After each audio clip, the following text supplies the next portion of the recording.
আশা করছি আজকের এপিসোড আপনাদের অনেক ভালো লাগবে। বেশি কথা না বলে সবার আগে চলে যাব আজকের প্রথম ঘটনায়।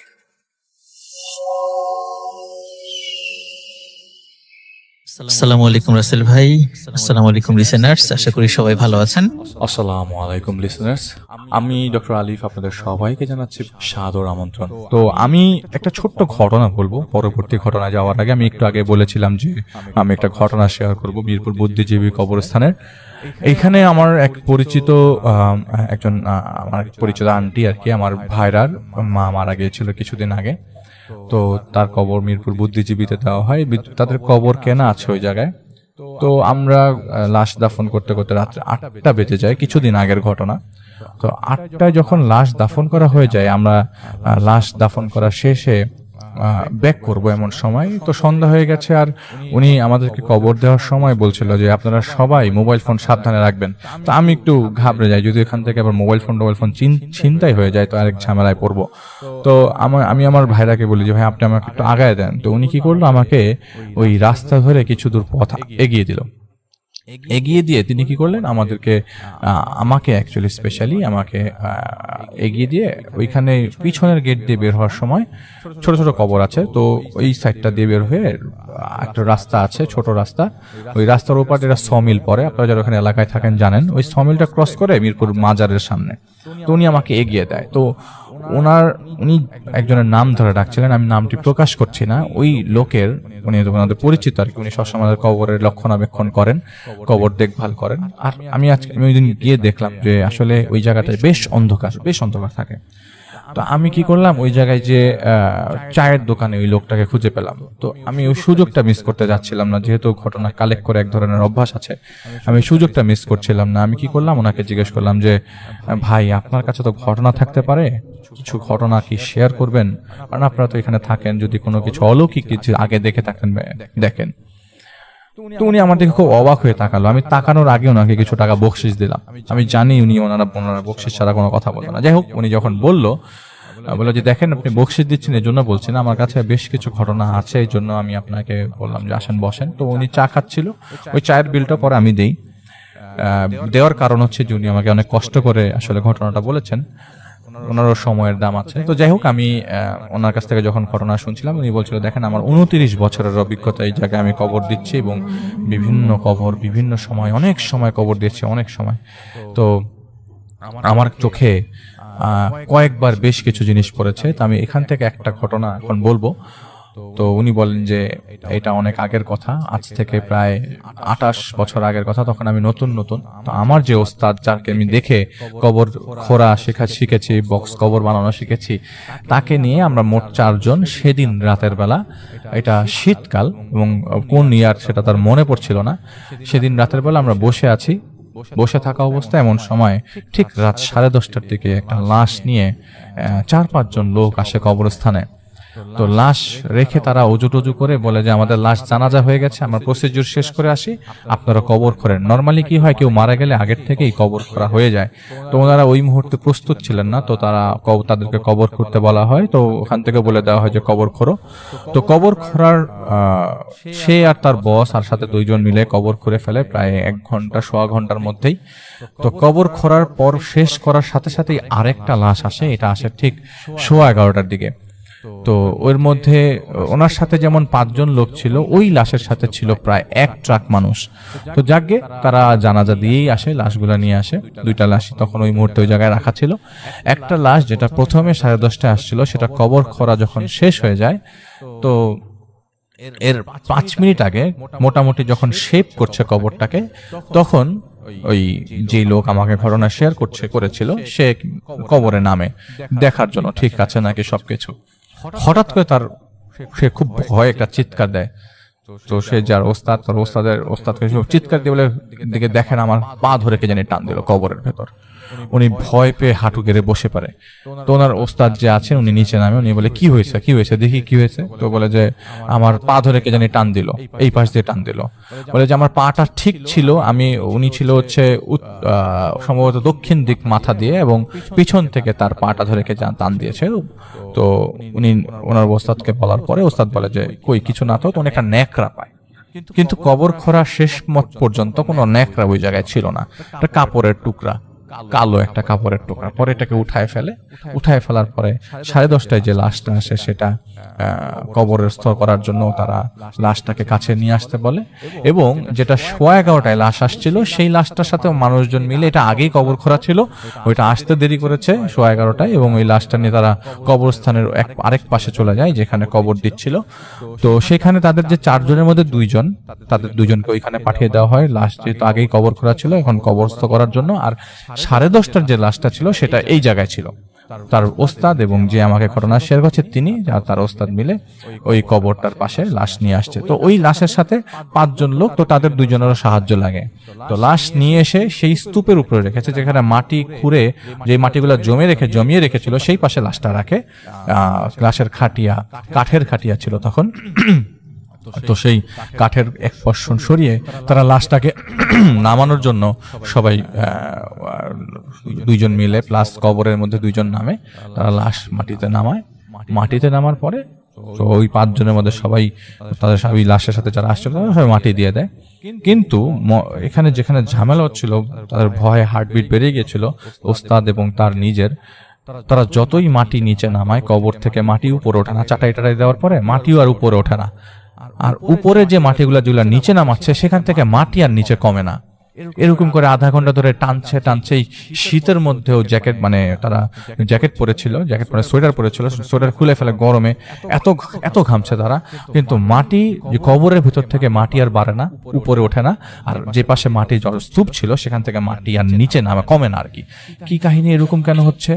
অনেকক্ষণ ধরে চেষ্টা করছে মাটি নিচে নামানোর, কোনো কবরের থেকে মাটি উপরে উঠছে না। হঠাৎ করে 7-8 মিনিটের মাথায় ওই পাশে কিন্তু ওই কবরটা হচ্ছে, ওইখান দূর থেকে দেখা যাচ্ছে যে ওই লাশ, ওইটা কবর মুনাজাত ধরে ফেলেছে। তো এইখানে এরকম কেন হচ্ছে? তো তারা অন্ধকারের মধ্যে, হারিকেন ছিল, লাইট ছিল, টর্চ ছিল, যাই হোক অনেকক্ষণ চেষ্টা করার পরও হচ্ছিল না। আর একটা মহিলার লাশ ছিল, বয়স্ক না, ইয়াং একজন মহিলার লাশ ছিল। তো হঠাৎ করে 10 মিনিটের মাথায় একজন হুজুরের মতো একজন লোক আসে। ওই 5 জন বলতেছিলেন আমাদের একজন পরিচিত লোক আসবে। ওই হুজুরের মতো লোকটা এসে কবরের সামনে উনি 1 মুঠ মাটি ফেলে এবং বলে কবর দেন। কবর শেষ করেন দেওয়া। মাটি ফেলার পরে মাটির স্তূপ আকারে আবার দেওয়া শুরু করে এবং একটা সময় কবর কমপ্লিট হয়ে যায়। তো এইটা একটা ঘটনা উনি আমাকে শেষ করেছে। মানে যে এটার তো সলিউশন পাওয়ার জন্য আমরা সার্চ করি নাই, কিন্তু সলিউশন খোঁজার জন্য আমরা সার্চ করি নাই, কিন্তু আমরা তার সলভ করি না। কিন্তু আমরা আমাদের সামনে ঘটনা ঘটেছে এবং এইটা একটা ঘটনা ছিল।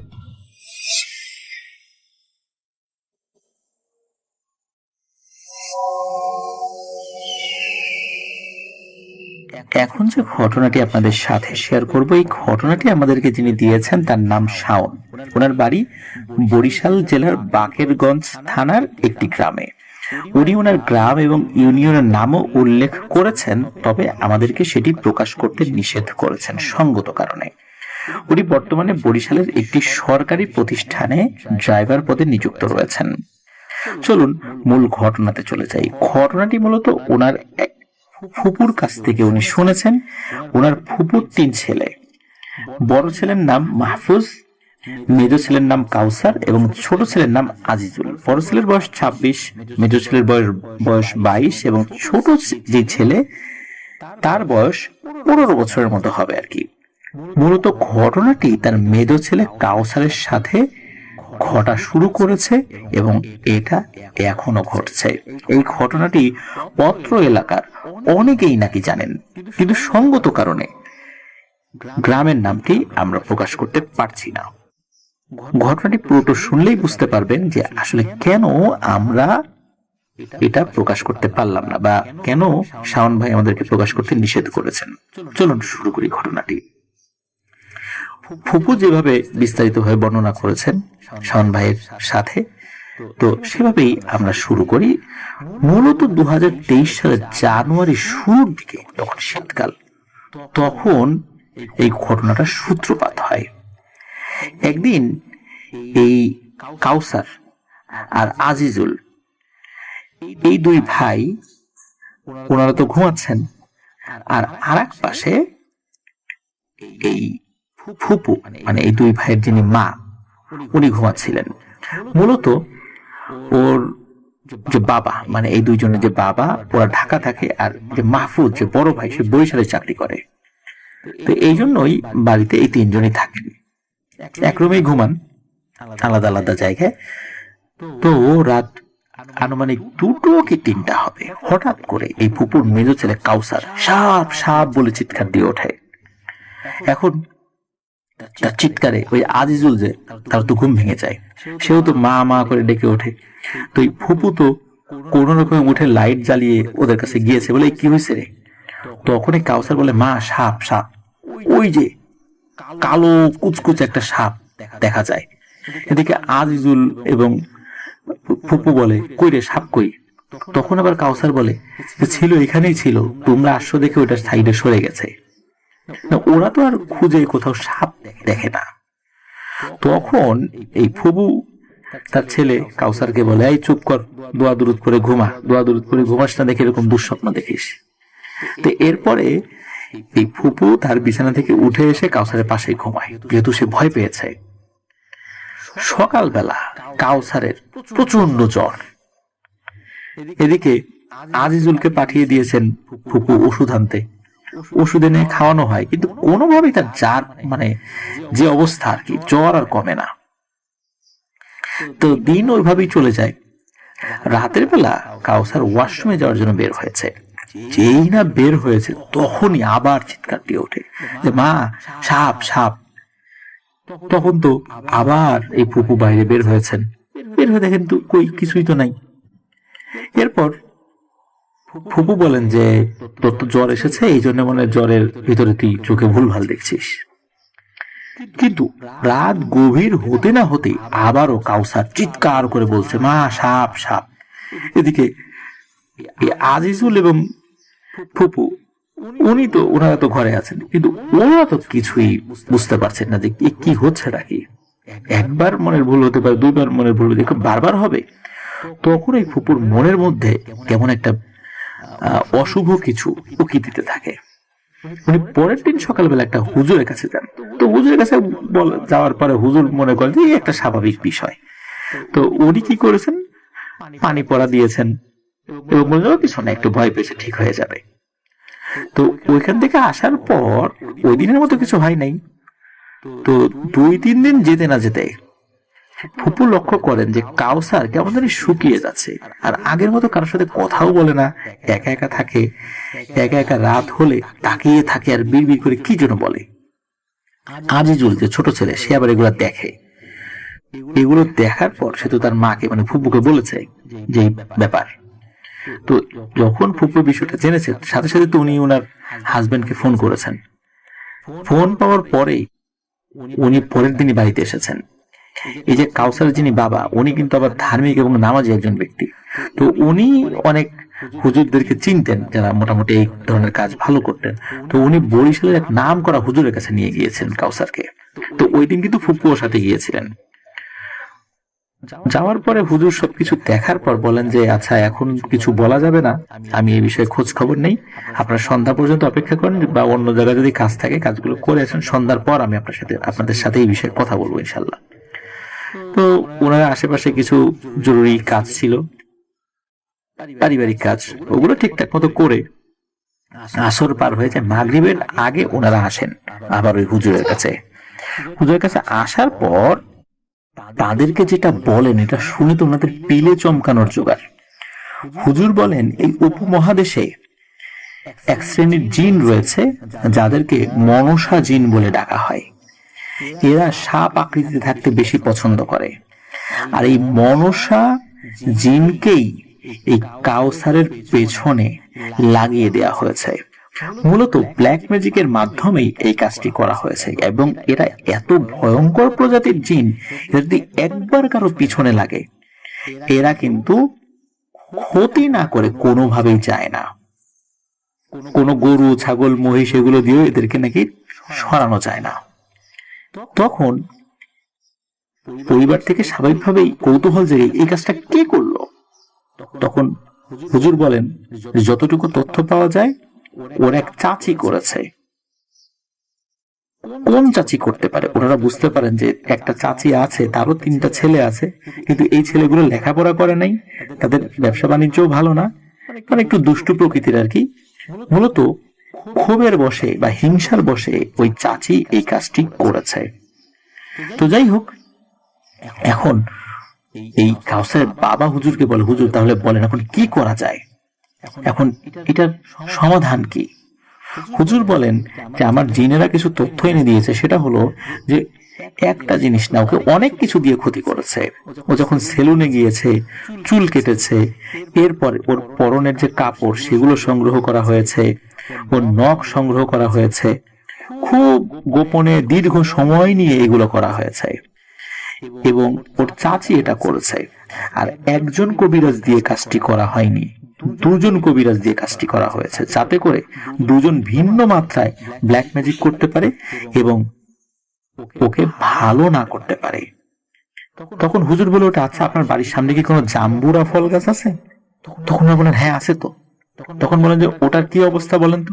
ওটা তো আগের থেকে বেশ শুকিয়ে গেছে বলে মনে হয়। বলে হ্যাঁ, ওই জাম্বুরা গাছের উপরই ব্ল্যাক ম্যাজিক করা হয়েছে, মূলত এটাকে বান মারা বলে।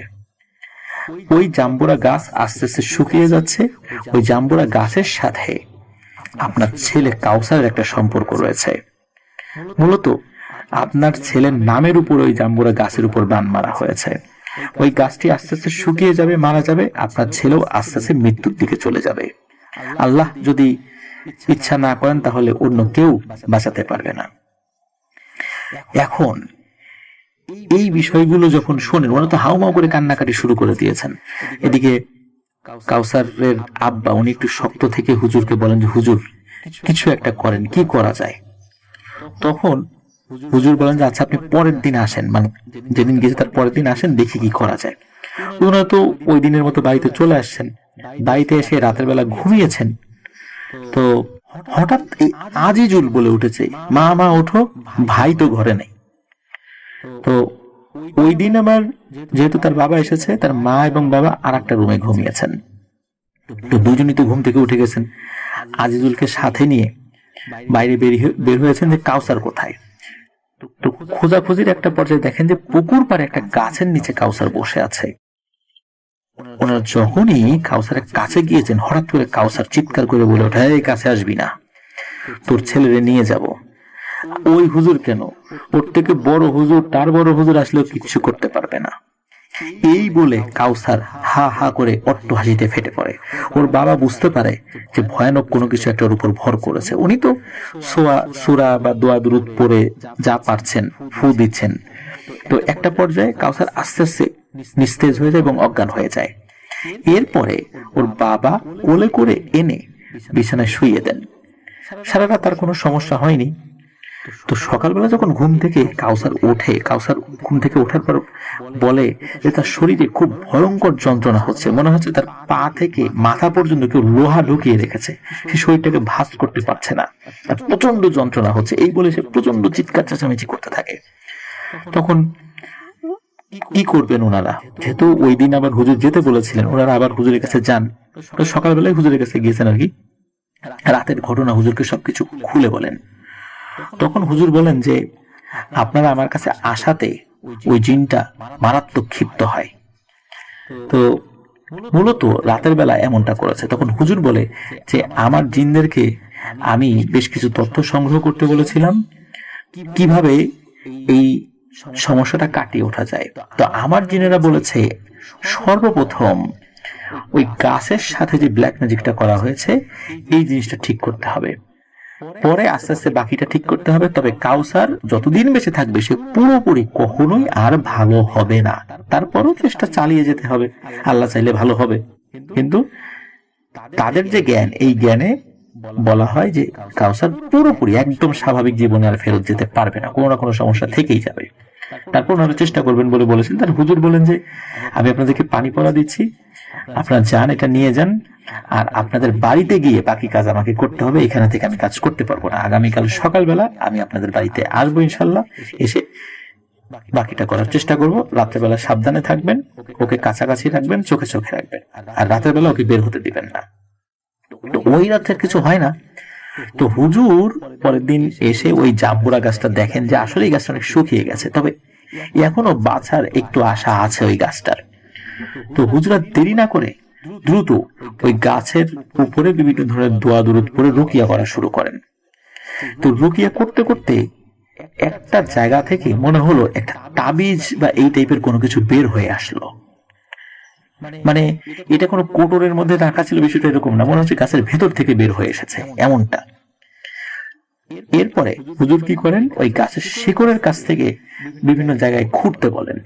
তো গাছের শিকড়ের নিচ থেকে বিভিন্ন জায়গায় বিভিন্ন ধরনের ব্ল্যাক ম্যাজিকের উপাদানগুলো পাওয়া যায়, সেগুলো সব বের করে ফেলা হয় যত যেগুলো ছিল, এবং এইগুলো হুজুর দ্রুত নষ্ট করে নদীতে ফেলে দিতে বলেন।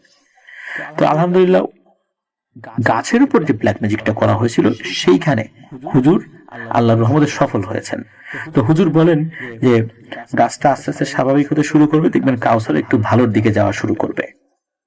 তবে আজ রাত্রে কাউসারের সাথে থাকা জিনটাকে আমি হাজির করব, দেখি ওর সাথে আমি কথা বলবো যে আসলে ঝামেলাটা কি হয়েছে, কেন এটাকে ছাড়ানো যাচ্ছে না, কিভাবে ছাড়ানো যাবে, দেখি ওর মুখ থেকে কোনো কথা বের করতে পারি কিনা। তো সন্ধ্যার পরে হুজুর সারাদিন বাড়িতেই ছিলেন, বিভিন্ন ধরনের রুকিয়া করিয়েছেন তাকে। সন্ধ্যার পর হুজুর কাউসারের ভেতরে ওই জিনটাকে হাজির করেন, চারদিকে একটা বৃত্ত এঁকে নিয়েছেন, যেটা স্বাভাবিকভাবে সবাই করেন আর কি।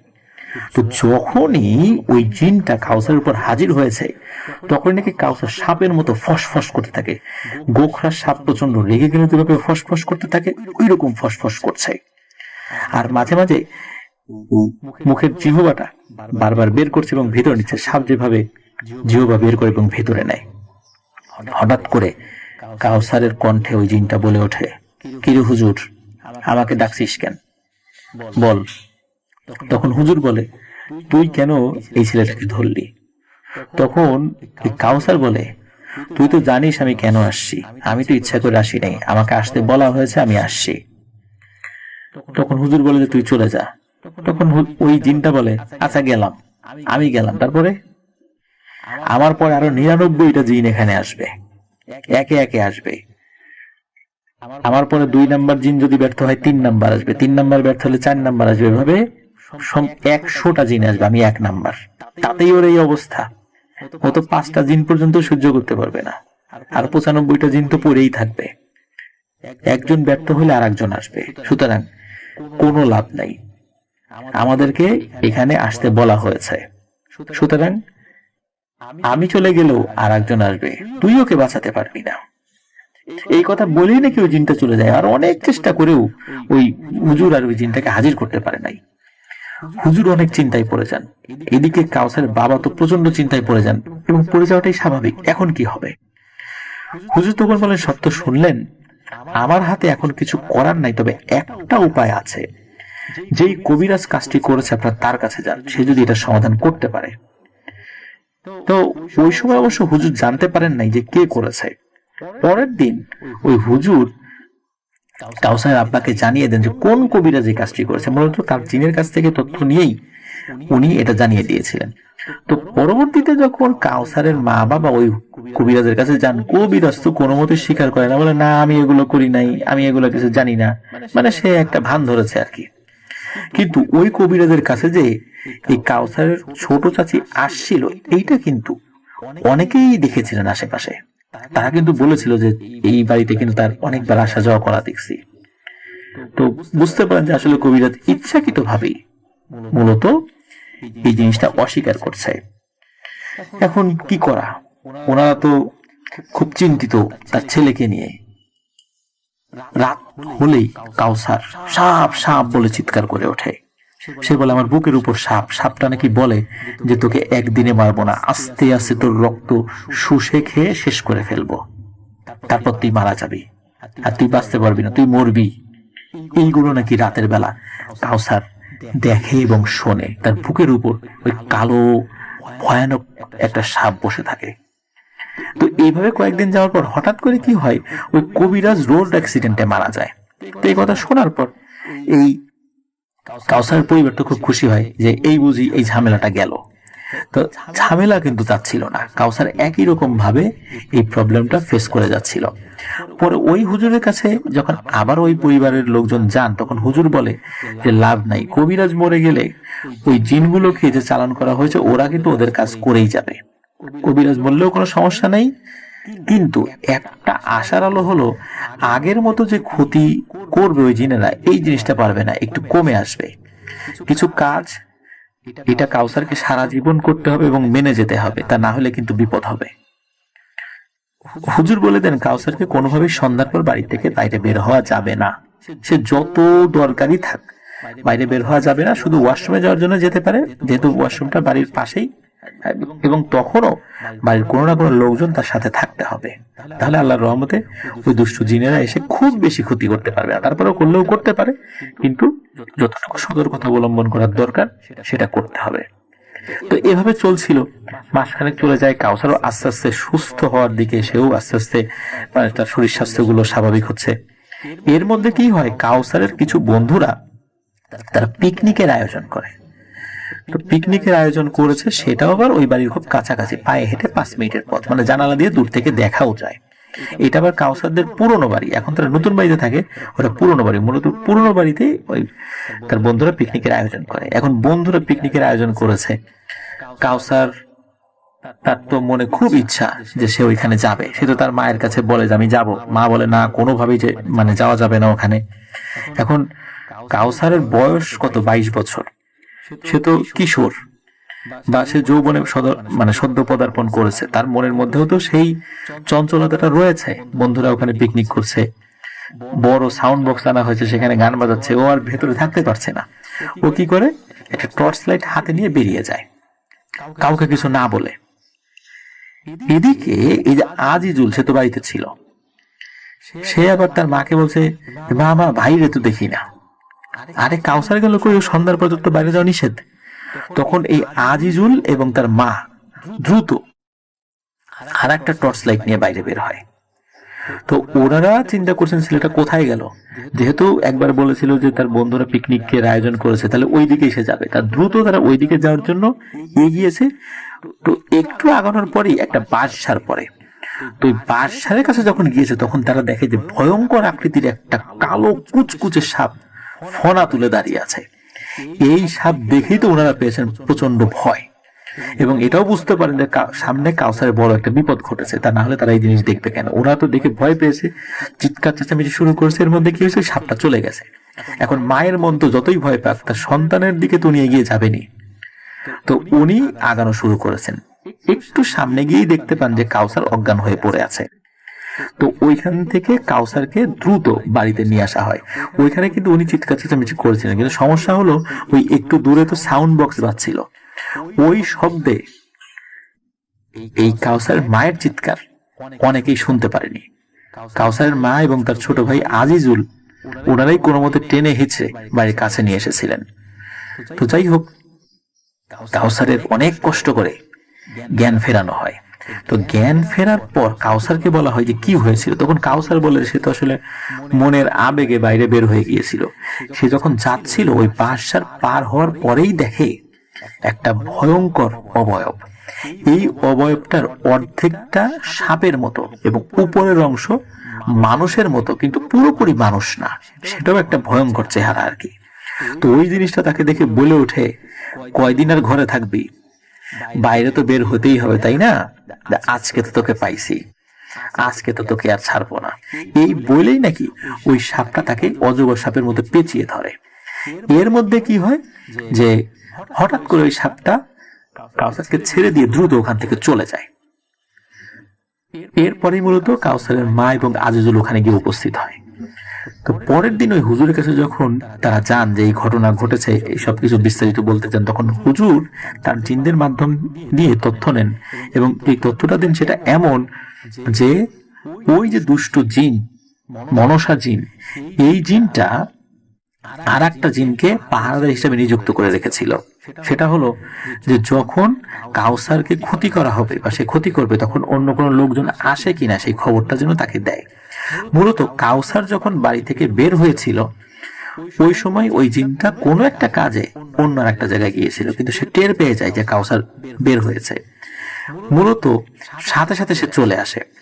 চলে আসার পর যেখানেই কাউসারকে পেয়েছে সেখানেই আক্রমণ করে। আর কাউসারের মা এবং আজিজুল বাইরে বের হওয়ার পরেই যে সাপটাকে দেখেছে এটা মূলত সেই পাহারাদার জিন, এবং এই জিনটা কিছুক্ষণ পরে যে অদৃশ্য হয়ে যায়, মূলত সে ওই যে জিনটা ওই মনসা জিনের কাছে গিয়ে খবর দেয় যে কাউসারের মা এবং তার ছোট ভাই আজিজুল আসছে। তখনই মূলত ওই জিনটা তাকে ওই অবস্থায় ছেড়ে দিয়ে চলে যায়। কাউসার কিন্তু এখনো একই অবস্থার মধ্য দিয়েই রয়েছে। সে সন্ধ্যার পরে বাইরে বের হতে পারে না, তার জীবনে আনন্দ বলতে কিছু নাই। তার কোনো বন্ধুরা সন্ধ্যার পরে তার সাথে আর দেখা করতে পারে না, কারণ কাউসার বাড়ির ভেতরেই থাকে। এইভাবেই চলছে তার জীবন। প্রিয় লিসেনার্স, নিশ্চয়ই বুঝতে পারছেন যে ব্ল্যাক ম্যাজিক একটা মানুষের জীবনে কি ভয়ঙ্কর পরিণতি নিয়ে আসতে পারে। হিংসা, এই হিংসার বশবর্তী হয়ে মানুষকে কি না করতে পারে। একটা মানুষ চাকরি পেয়েছে, হিংসা। একটা মানুষ ব্যবসায় উন্নতি করছে, হিংসা। একটা মানুষের চেহারা সুন্দর, হিংসা। মানে কোন একটা মানুষের ভালো কোনো কিছু হওয়াই যেন তার একটা অপরাধ।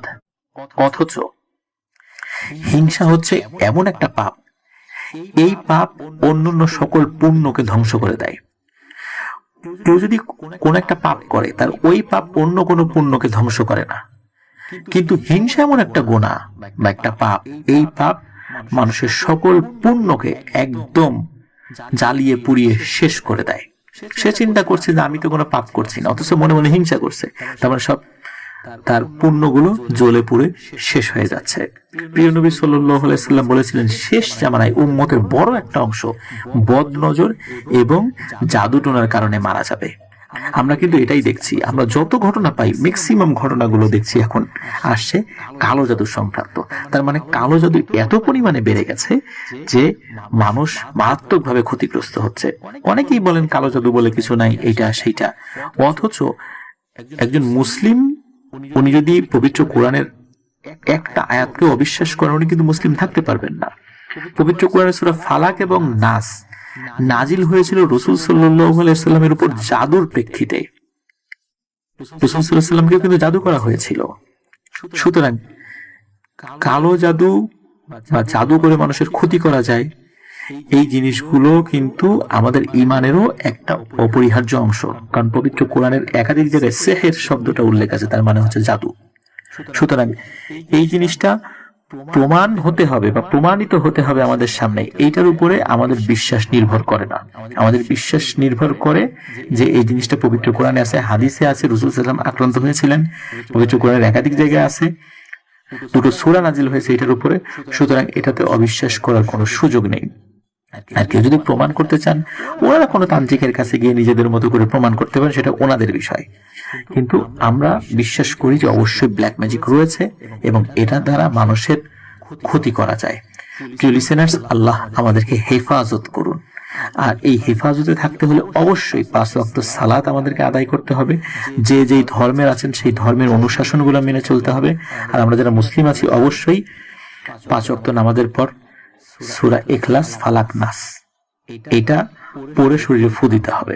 বিশেষ করে ফজর এবং মাগরিবের পরে 3-3 বার করে ফু দিতে হবে। অন্যান্য ফরজ সালাতের পর 1 বার করে ফু দিতে হবে। যদি আপনারা 4 কুল পড়েন, মানে সূরা কাফিরুন সহযোগেও পড়েন, সেটাও পড়তে পারবেন। তো এইভাবে আল্লাহ তাআলা আমাদেরকে এই ধরনের ব্ল্যাক ম্যাজিক থেকে হেফাজত করতে পারবেন।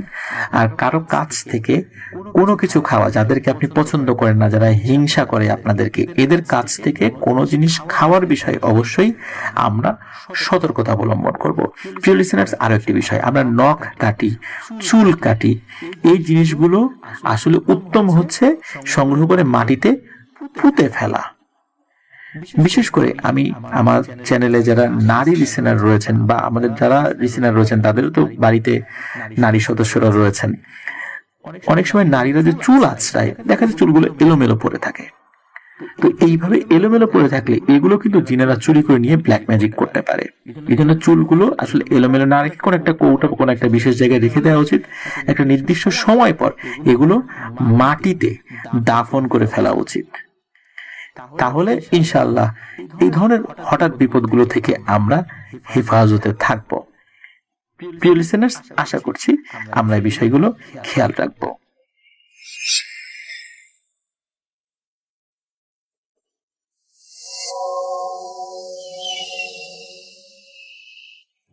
আজকে একটা কাহিনী শেয়ার করব, যেটা ইউরোপের একটি ঘটনা, যেটি আমাদের সাথে শেয়ার করেছেন রাকিব জার্মানি থেকে, এবং রাকিবের ফ্রেন্ড গুন্থারের সাথে ঘটে যাওয়া একটি ঘটনা এটি। এবং আমি চলে যাচ্ছি আমার মতো করে শেয়ার করার জন্য। দর্শক, রাকিবের ফ্রেন্ড গুন্থার রাকিবের অনেক পুরনো একজন বন্ধু। তারা একসাথে অনেক বছর বন্ধুত্ব তাদের মেনটেন করে চলেছে। আর রাকিব অ্যাকচুয়ালি অনেক বছর আগে জার্মানিতে গিয়েছিল এবং সেখানে সে সেটেল করে, এবং তখনই তার যাওয়ার কিছুদিন পরে গুন্থারের সাথে তার বন্ধুত্ব হয়। সো খুব ভালো বন্ধুত্ব তাদের, এবং সে গুন্থারের নেচার সম্পর্কে বলেছে গুন্থার খুবই রহস্যপ্রেমী একজন মানুষ। সে বিভিন্ন জায়গায় ঘুরে বেড়ায়, এটা তার একটা শখ, এবং সে একা একা ঘোরে, এটা হচ্ছে তার একটা বিশেষত্ব। কারণ গুন্থার নাকি তাকে বলেছে যে সে মনে করে কোথাও একা গেলেই রহস্যের দেখা পাওয়া যায়, যেটা নাকি সে আসলে অনেককে নিয়ে গেলে সেই জিনিসটা হয় না। যাই হোক, এটা গুন্থারের ইউনিভার্সিটি লাইফের একটা ঘটনা। এছাড়াও বেশ কিছু ঘটনা গুন্থার শেয়ার করেছে রাকিবের কাছে। তো এই ঘটনাটা আমি আপনাদের সাথে শেয়ার করছি, এবং ক্রমান্বয়ে আমি হয়তো আরো পাবো গুন্থারের ঘটনা রাকিবের কাছ থেকে। তো এই ঘটনাটা আপনাদের সাথে শেয়ার করছি। তো গুন্থার এরকম একা একা ঘুরতে পছন্দ করতে, এবং বিভিন্ন জায়গায় সে গিয়েছে, জার্মানি তো বটেই, ইউরোপের আরো বিভিন্ন জায়গায় সে গিয়েছে। তো এই ঘটনাটা ঘটে তার সাথে তার ইউনিভার্সিটি লাইফে, এবং সে একটা ক্যাসেল দেখতে যায়, এবং যে ক্যাসেলটার সম্বন্ধে সে জানতে পারে তার কিছু বন্ধুর কাছ থেকে। তারা তাকে বলে যে অমুকটা ক্যাসেল নিয়ে তাদের মধ্যে কথা হচ্ছিল, যে ওই ক্যাসেলটা কেমন। তো বলতেছে যে ওই ক্যাসেলের সম্পর্কে যতটুকু যা শোনা যায় তার মধ্যে অনেক কিছুই অতিরঞ্জিত। তার বন্ধু বলতেছে যে যদিও সেখানে এখনো ট্যুরিজম ওয়াইড ওপেন, টুরিস্টরা যায় এবং রাতে থাকে না, তারা সন্ধ্যার সময় চলে আসে। বাট ওইটা যেহেতু একই ফ্যামিলি এখনো ওন করে, তো সুতরাং যেই ধরনের কথা মানুষ অনেকে বলে এই হন্টেড ব্যাপার স্যাপার নিয়ে, এটা অনেকটাই অতিরঞ্জিত। তবে গুন্থার তুমি যে দেখে আসতে পারো। তো আচ্ছা, এখানে একটা ব্যাপার আছে, রাকিব কিন্তু নিষেধ করেছে আমি যেন ক্যাসেলটার এক্সাক্ট নাম আর লোকেশনটা না বলি। আমি সেটা করব, সে অবশ্য আমাকে লিখেছে, বাট আমি সেটা আপনাদের কাছে সেটা উজ্জ্ব রাখবো, সেটা আমি বলবো না। আপনারা কাহিনীটার ফিলটা পাওয়ার চেষ্টা করেন বা ঘটনার ফিলটা পাওয়ার চেষ্টা করেন। তো গুন্থার সেখানে যখন শোনে যে অতিরঞ্জিত ব্যাপারটা, তো গুন্থার সেটা সেই ক্যাসেল সম্পর্কে একটু খোঁজ খবর নেয়। তো সে বিভিন্ন কিছু জানতে পারে, অনেকেই অনেক কথা বলে যে সেখানে এত বছর ধরে এটা আছে, এটা মিডিভেল এজের একটা ক্যাসেল, এবং এখন পর্যন্ত মানে এই ঘটনা হচ্ছে 2000 সালের দিকের ঘটনা। তো 2000 সাল মানে এখন থেকে 23 বছর আগের ঘটনা। তো বলতেছে যে সেই পর্যন্ত এখনো টিকে আছে একটা ক্যাসেল, এবং প্রায় অনেক বছর ধরে একই ফ্যামিলি ট্রির আন্ডারে আছে, শত শত বছর ধরে। তো এইটা আসলেই হয়তো অতিরঞ্জিত হতেও পারে। তবে গুন্থারের মনে একটা একটা দাগ কেটে যায়। সে চিন্তা করে যদি এই ক্যাসেলটা সম্পর্কে ভৌতিক ব্যাপারগুলো অতিরঞ্জিত হয়ে থাকবে, তাহলে কেন মানে এটা সন্ধ্যার পর বন্ধ হয়ে যায় এবং রাতের বেলা এখানে কেউ থাকে না। সে খোঁজ খবর নিয়ে জানতে পারে ক্যাসেলের ভেতরে যারা মেইনটেইন যারা করে বা যারা এখানকার কর্মী আছে, তারা সবাই ক্যাসেল ছেড়ে সন্ধ্যার পর চলে যায়। এবং এই ক্যাসেল সম্পর্কে আরো অনেক কিছু প্রচলিত আছে। সেখানে কি ছবি তোলা নিষেধ, ভেতরে একদমই ছবি তুলতে দেয় না, ছবি তোলা একদমই নিষেধ।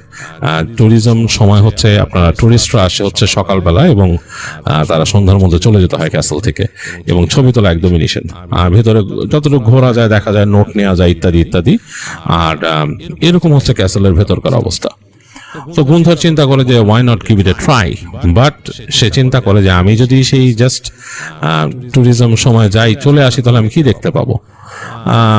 খুব একটা কিছু দেখতে পাওয়ার কথা না, কারণ ওখানে তো অনেক মানুষ থাকবে, তার মধ্যে আমি যাব। আর ক্যাসেলটা হচ্ছে যে বেশ দূরে, মানে মূল জায়গায়, যেখানে তাদের মানে অনেক দূর দিয়ে এসে গাড়িতে করেই আসতে হয় বা পার্সোনাল ভেহিকেল আসতে হয়। এসে পার্ক করে প্রায় 15-20 মিনিটের মতো হাঁটতে হয় সেখানে, এবং যে হাঁটার পথটা সেটা হচ্ছে একেবারে জঙ্গলের ভেতর দিয়ে, গাছপালা, ফরেস্টের ভেতর দিয়ে হেঁটে হেঁটে যেতে হয় সেখানে। তো গুন্থার চিন্তা করে যে আমি গেলাম, জায়গাটা দেখলাম, একটা ভাইব পাবো, বাট আমি তো আসলে ওরকম কিছু পাবো না। So let's give it a try. তো গুন্থার একদিন সেখানে যায়, এবং সে তার গাড়ি নিয়ে যায় সেখানে, এবং গাড়ি পার্ক করে সে চলে যায় সরাসরি হেঁটে। এবং যে হাঁটার পথটা সেটা সে দেখে বুঝতে পারে যে জায়গাটা বেশ বেশ অসাধারণ এবং এখানে অনেক রকম রহস্যের ছোঁয়া আছে। সে রাস্তাতে দেখেই বুঝতে পারে, কারণ গুন্থার কিন্তু অনেক জায়গায় গিয়েছে এবং সেই যাওয়ার পথে দেখছে যে রাস্তা, এবং গুন্থারের মধ্যে কিছু ব্যাপার ছিল যেটা সে সবসময় ফিল করতো আর চিন্তা করতো যে এই জায়গাটা এত প্রাচীন, মেডিভেল এইজের, এই রাস্তা দিয়ে এরকম হয়েছিল, ওই রাস্তা দিয়ে এরকম হয়েছিল। সো এরকম জিনিসপত্র সে চিন্তা করতো সবসময়। তো করতে করতে সে হেঁটে যায় এবং সে ক্যাসেলে পৌঁছায় এবং যথারীতি সেখানে সে ঢুকে এবং তার যেই টুরিস্ট টিকিট কেটে সে সেখানে ঢোকার এবং সেখানে ঢুকে ঘুরে ঘুরে দেখে। তার কাছে ইতিহাস ছোঁয়া দেয় এবং সে দেখে সেই বিভিন্ন ঐতিহাসিক জিনিস। আর সেই ক্যাসেলের ভেতরে কয়েকটা ক্লাস্টার্ড ভাবে আর কি, কয়েকটা এরকম বিল্ডিং দিয়ে ক্যাসেলটা এখনো টিকে আছে ওইরকম। তো বিভিন্ন জিনিস দেখে সে মোটামুটি অন্যদের সাথে বেশ টাইম কাটায়, রেস্টুরেন্টে খাওয়া দাওয়া করে এবং সেই যথারীতি সময় মতো বেরিয়ে যায় ক্যাসেল থেকে। এবং ক্যাসেল থেকে বের হয়ে যাওয়ার পরে সে দেখতে পায় যে সব মানুষ হেঁটে বেরিয়ে যাচ্ছে এবং সেই ফরেস্টের রাস্তা দিয়ে, এবং তখন বিকাল গড়ায় গেছে, মানে একদম মানে আলো মিলায় যাচ্ছে এরকম একটা অবস্থা। তো হঠাৎ করে গুন্থারের মাথায় একটা প্ল্যান আসে যে আমি এই জঙ্গলের ভেতরে লুকায় থাকবো and ঘোরাঘুরি করবো, দেখবো রাতের বেলা কি ঘটে। I really want to see the night thing, what happens to this place. এটা চিন্তা করতে করতে সে চিন্তা করে যে এখানকার মানুষজন যখন আসবে, এসে পার্কিং আমার গাড়ি দেখবে, তখন একটা সমস্যা হবে। তো সে কি করে, গাড়ি উঠে সে পার্কিং থেকে বের হয়ে যায়। বের হয়ে যে সে রাস্তার কাছে একটা জায়গায় যায়, যে সে বের হয়ে অনেক দূর যায়, যে সেখানে একটা গ্যাস স্টেশন দেখতে পায়, একটা পেট্রোল পাম্প। সেখানে সে গাড়িটা পার্ক করে সে ওইখান থেকে একটা ট্যাক্সি নেওয়ার চেষ্টা করে। তো অনেকক্ষণ দাঁড়ায় থেকে সে ট্যাক্সি পায় না। পরে খুব বিরক্ত হয়ে যখন গেছে, এই সময় সে দেখে যে একটা এরকম রাইড চায় সে। তো একজন তাকে থামায় বলে তুমি কোথায় যাও? বলে যে আমি সামনে যাব। তো সে বলতে সামনে তো কিছু নাই, মানে আমাকে ওই জায়গায় যে নামায় দাও প্লিজ, আমার ওখানে রাইড দরকার, আমার ভেহিকেল ওইখানে আছে। তো একজন তাকে নিয়ে যায় গাড়িতে নিয়ে, ঠিক ওই যে রাস্তা দিয়ে এন্ট্রান্সের জায়গায় রাস্তার কাছে নামায় দেয়। তো still huge place to walk, কারণ পার্কিং অনেক দূরে ওখান থেকে, কারণ এটা পাহাড়ের উপরে উঠতে হবে মোটামুটি বেশ উঁচুতে। তো গুন্থার হাঁটা শুরু করে, এদিকে কিন্তু অন্ধকার হয়ে গেছে, পুরাই অন্ধকার হয়ে গেছে। গুন্থার হেঁটে হেঁটে যাচ্ছে, হাঁটতে সে দেখে যে এর মধ্যে দূরে কিছু হেডলাইট দেখা যাচ্ছে এবং সে কয়েকটা গাড়ি বের হয়ে আসতেছে। তখন বুঝে যে এখানে এই গাড়িগুলো মনে হয় এখানকার এমপ্লয়ীদের গাড়ি। তো গুন্থার লুকায় পড়ে, মানে একটা লুকায় পড়ে। এবং তখনকার যে সময়টা, তখন কিন্তু ওই অঞ্চলে ঠান্ডা পড়া শুরু হচ্ছে, এরকম একটা অবস্থা। মানে খুব বেশি যে শীতটা না, শীত পড়ে গেলে তো মানে পুরাই একদম ঠান্ডার সিজন, তখন তো একদম অবস্থা খারাপ, রাতে বাইরে থাকা প্রশ্নই ওঠে না। কিন্তু গুন্থার যখন গেছিল তখন সেখানে শীত পুরোপুরি পড়ে নাই, মানে শীত কেবল শুরু হবে, ঠান্ডাটা হালকা হালকা আসতেছে এরকম একটা সময়। তো গুন্থার করে কি গাছপালার ইসে যে লুকায় পড়ে এক জায়গায়। তো সে লুকায় থেকে সে দেখতেছে আস্তে আস্তে করে গাড়িগুলা বের হয়ে যাচ্ছে ওখান থেকে, এবং 3টা গাড়ি একসাথে বের হয়ে যায় লাস্টে। এবং গাড়িগুলো চলে যাওয়ার পর টেল লাইট গুলো সে দেখে একদম ডিসঅ্যাপিয়ার হয়ে যায় এবং অন্ধকার জায়গাটা। গুন্থারের কাছে একদম অন্যরকম একটা ফিল লাগে। সে মানে পুরাই মানে অন্যরকম একটা অ্যাডভেঞ্চারাস অনুভূতি হয়ে যায়, কারণ সে তখন একা এবং তার ভেহিকেল বেশ দূরে, এখানে তাকে পিক আপ করার মতো কেউ নাই, মানে কঠিন অবস্থা। এবং তখনকার যে সেলফোন সেটাও অনেক পুরনো, কিন্তু এখনকার মতো লেটেস্ট সেলফোন না, সেগুলো দিয়ে আসলে অ্যালফা নিউমেরিক ছিল, মানে জাস্ট টেক্সট করা যেত, অ্যালফা টেক্সট অ্যান্ড আপনার যে ফোন আসতো এরকম আর কি। যাই হোক, সে সেই কোন রকম আর কি ওখান থেকে হেঁটে হেঁটে আস্তে করে পাশ দিয়ে বেরোনো শুরু করে। তো রাত কিন্তু হয়ে গেছে, মানে একেবারে সন্ধ্যা তখন গড়ায় গেছে, মানে একদম 7টা 7:30 এরকম বেজে গেছে এবং অন্ধকার। একটু পরে সে হাঁটতেই দেখলো যে আকাশে চাঁদ উঠছে এবং চাঁদের আলোটা ঝলমল করে এমন ভাবে পড়লো ওই জায়গাটার একটা ডিফারেন্ট লুক দেখা দিল, মানে অসাধারণ, মানে যেটা অ্যাডভেঞ্চারাস টাইপ অফ ইমেজ তার চোখের সামনে ভেসে উঠলো। আর সে যে জায়গাটায় দাঁড়াইছিল, পাহাড়ের একটা কোল ঘেঁষে একটা জায়গায় রাস্তার বাঁকে, সেটা হচ্ছে পাথুরে পাহাড়। সে বলছে যে পাথর কেটে রাস্তাটার বাঁক বের করা হয়েছে। ওখান থেকে পাশে যে সে দাঁড়াইছিল, সেখান থেকে সে পুরোপুরি জায়গাটা দেখতে পাচ্ছে, এই সেই ক্যাসেলের প্রাঙ্গণটা আলো পড়ে ঝকমক করতেছে, একদম অন্যরকম একটা লুক। তো গুন্থার মানে actually he felt very good, মানে সে চিন্তা করতেছে যে আমি আসলে আজকে I enjoy the day night, এবং তার সাথে তার স্যাকের মধ্যে কিছু স্নিকার বার ছিল। তো সে মনে করলো যে আমি অল সেট ফর টুনাইট। তো সে হেঁটে গেল এবং হেঁটে যে সেই ক্যাসেলে এন্ট্রেন্সের ঠিক কাছে গেল না, সে চিন্তা করলো যে এইখানে হয়তো হতে পারে তাদের কোনো ক্যামেরা থাকতে পারে বা তাদের কোনো মানুষ থাকতে পারে, যে হয়তো দেখলে সমস্যা হতে পারে তার, বা অ্যালার্ম থাকতে পারে। তো সে একদম ক্যাসেলের কাছে গেল না, গেটের দূর থেকে সে একটা জায়গায় একটা পাথরের খণ্ডের উপর বসে আছে।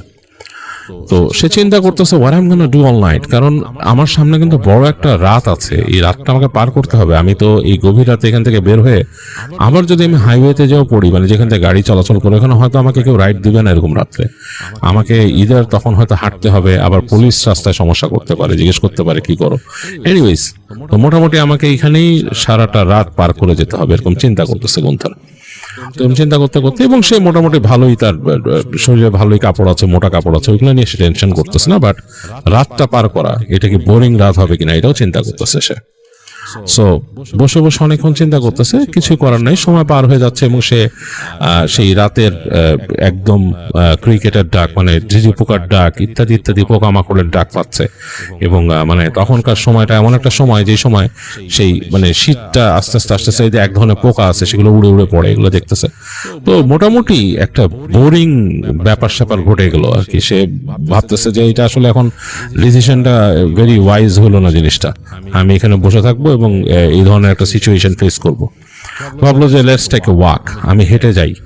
তো সেখান থেকে হাঁটা শুরু করলো, আবার হাঁটতে হাঁটতে সে চলে গেল ভিতরে যে গাছপালা ঘেরা পথ, সেগুলোর মধ্যে দিয়ে সে একটু যেগুলো অফ রোডিং সেগুলো করা শুরু করলো, মানে সেই একটু নিচু জায়গাটা যেখানে ঢাল, যেখানে হাঁটা যায় গাছপালার মধ্যে হাঁটতেছে, এবং চাঁদের আলো তো মোটামুটি ভালোই দেখা যাচ্ছে। গুন্থারের কাছে কিন্তু তখন ফ্ল্যাশ লাইট আছে, তার সেলফোন আছে, তার স্যাকের মধ্যে, মানে তার যে ব্যাগটা, ব্যাগের মধ্যে, সেখানে স্যাক বলতে তার যে স্যাক প্যাক, সেই মানে পাশের একটা ব্যাগ, সেই ব্যাগের মধ্যে তার ফ্ল্যাশ লাইট, তার সাথে ক্যান্ডি আছে খাওয়ার জন্য, স্নিকার বার আছে, দেন মানে টুকিটাকি তার যা যা দরকার, সেলফোনও আছে।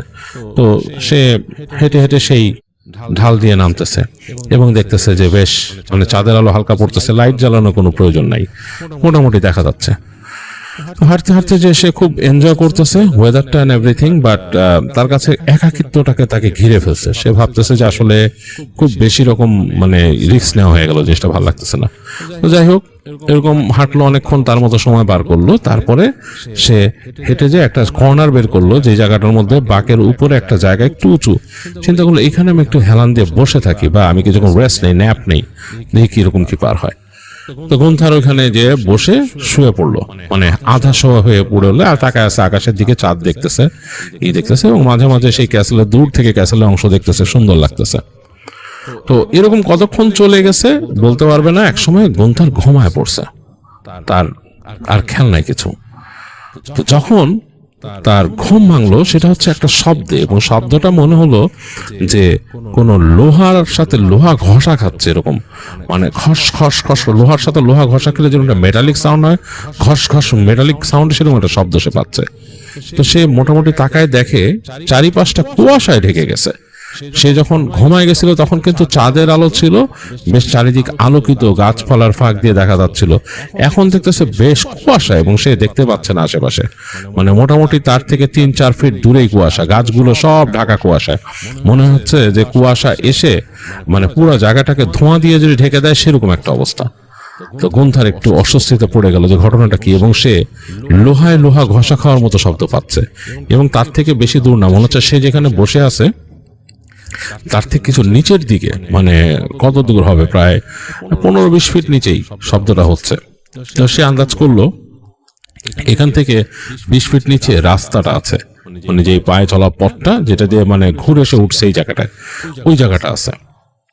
তো অনেকক্ষণ চিন্তা করে সে চিন্তা করলো যে কি করব, আমি হাঁটি, হেঁটে দেখি। উঠে উঠে হাত পা একটু নাড়াচাড়া করলো সে, কিন্তু সামনে কিন্তু কুয়াশার জন্য বেশি দূর দেখা যাচ্ছে না।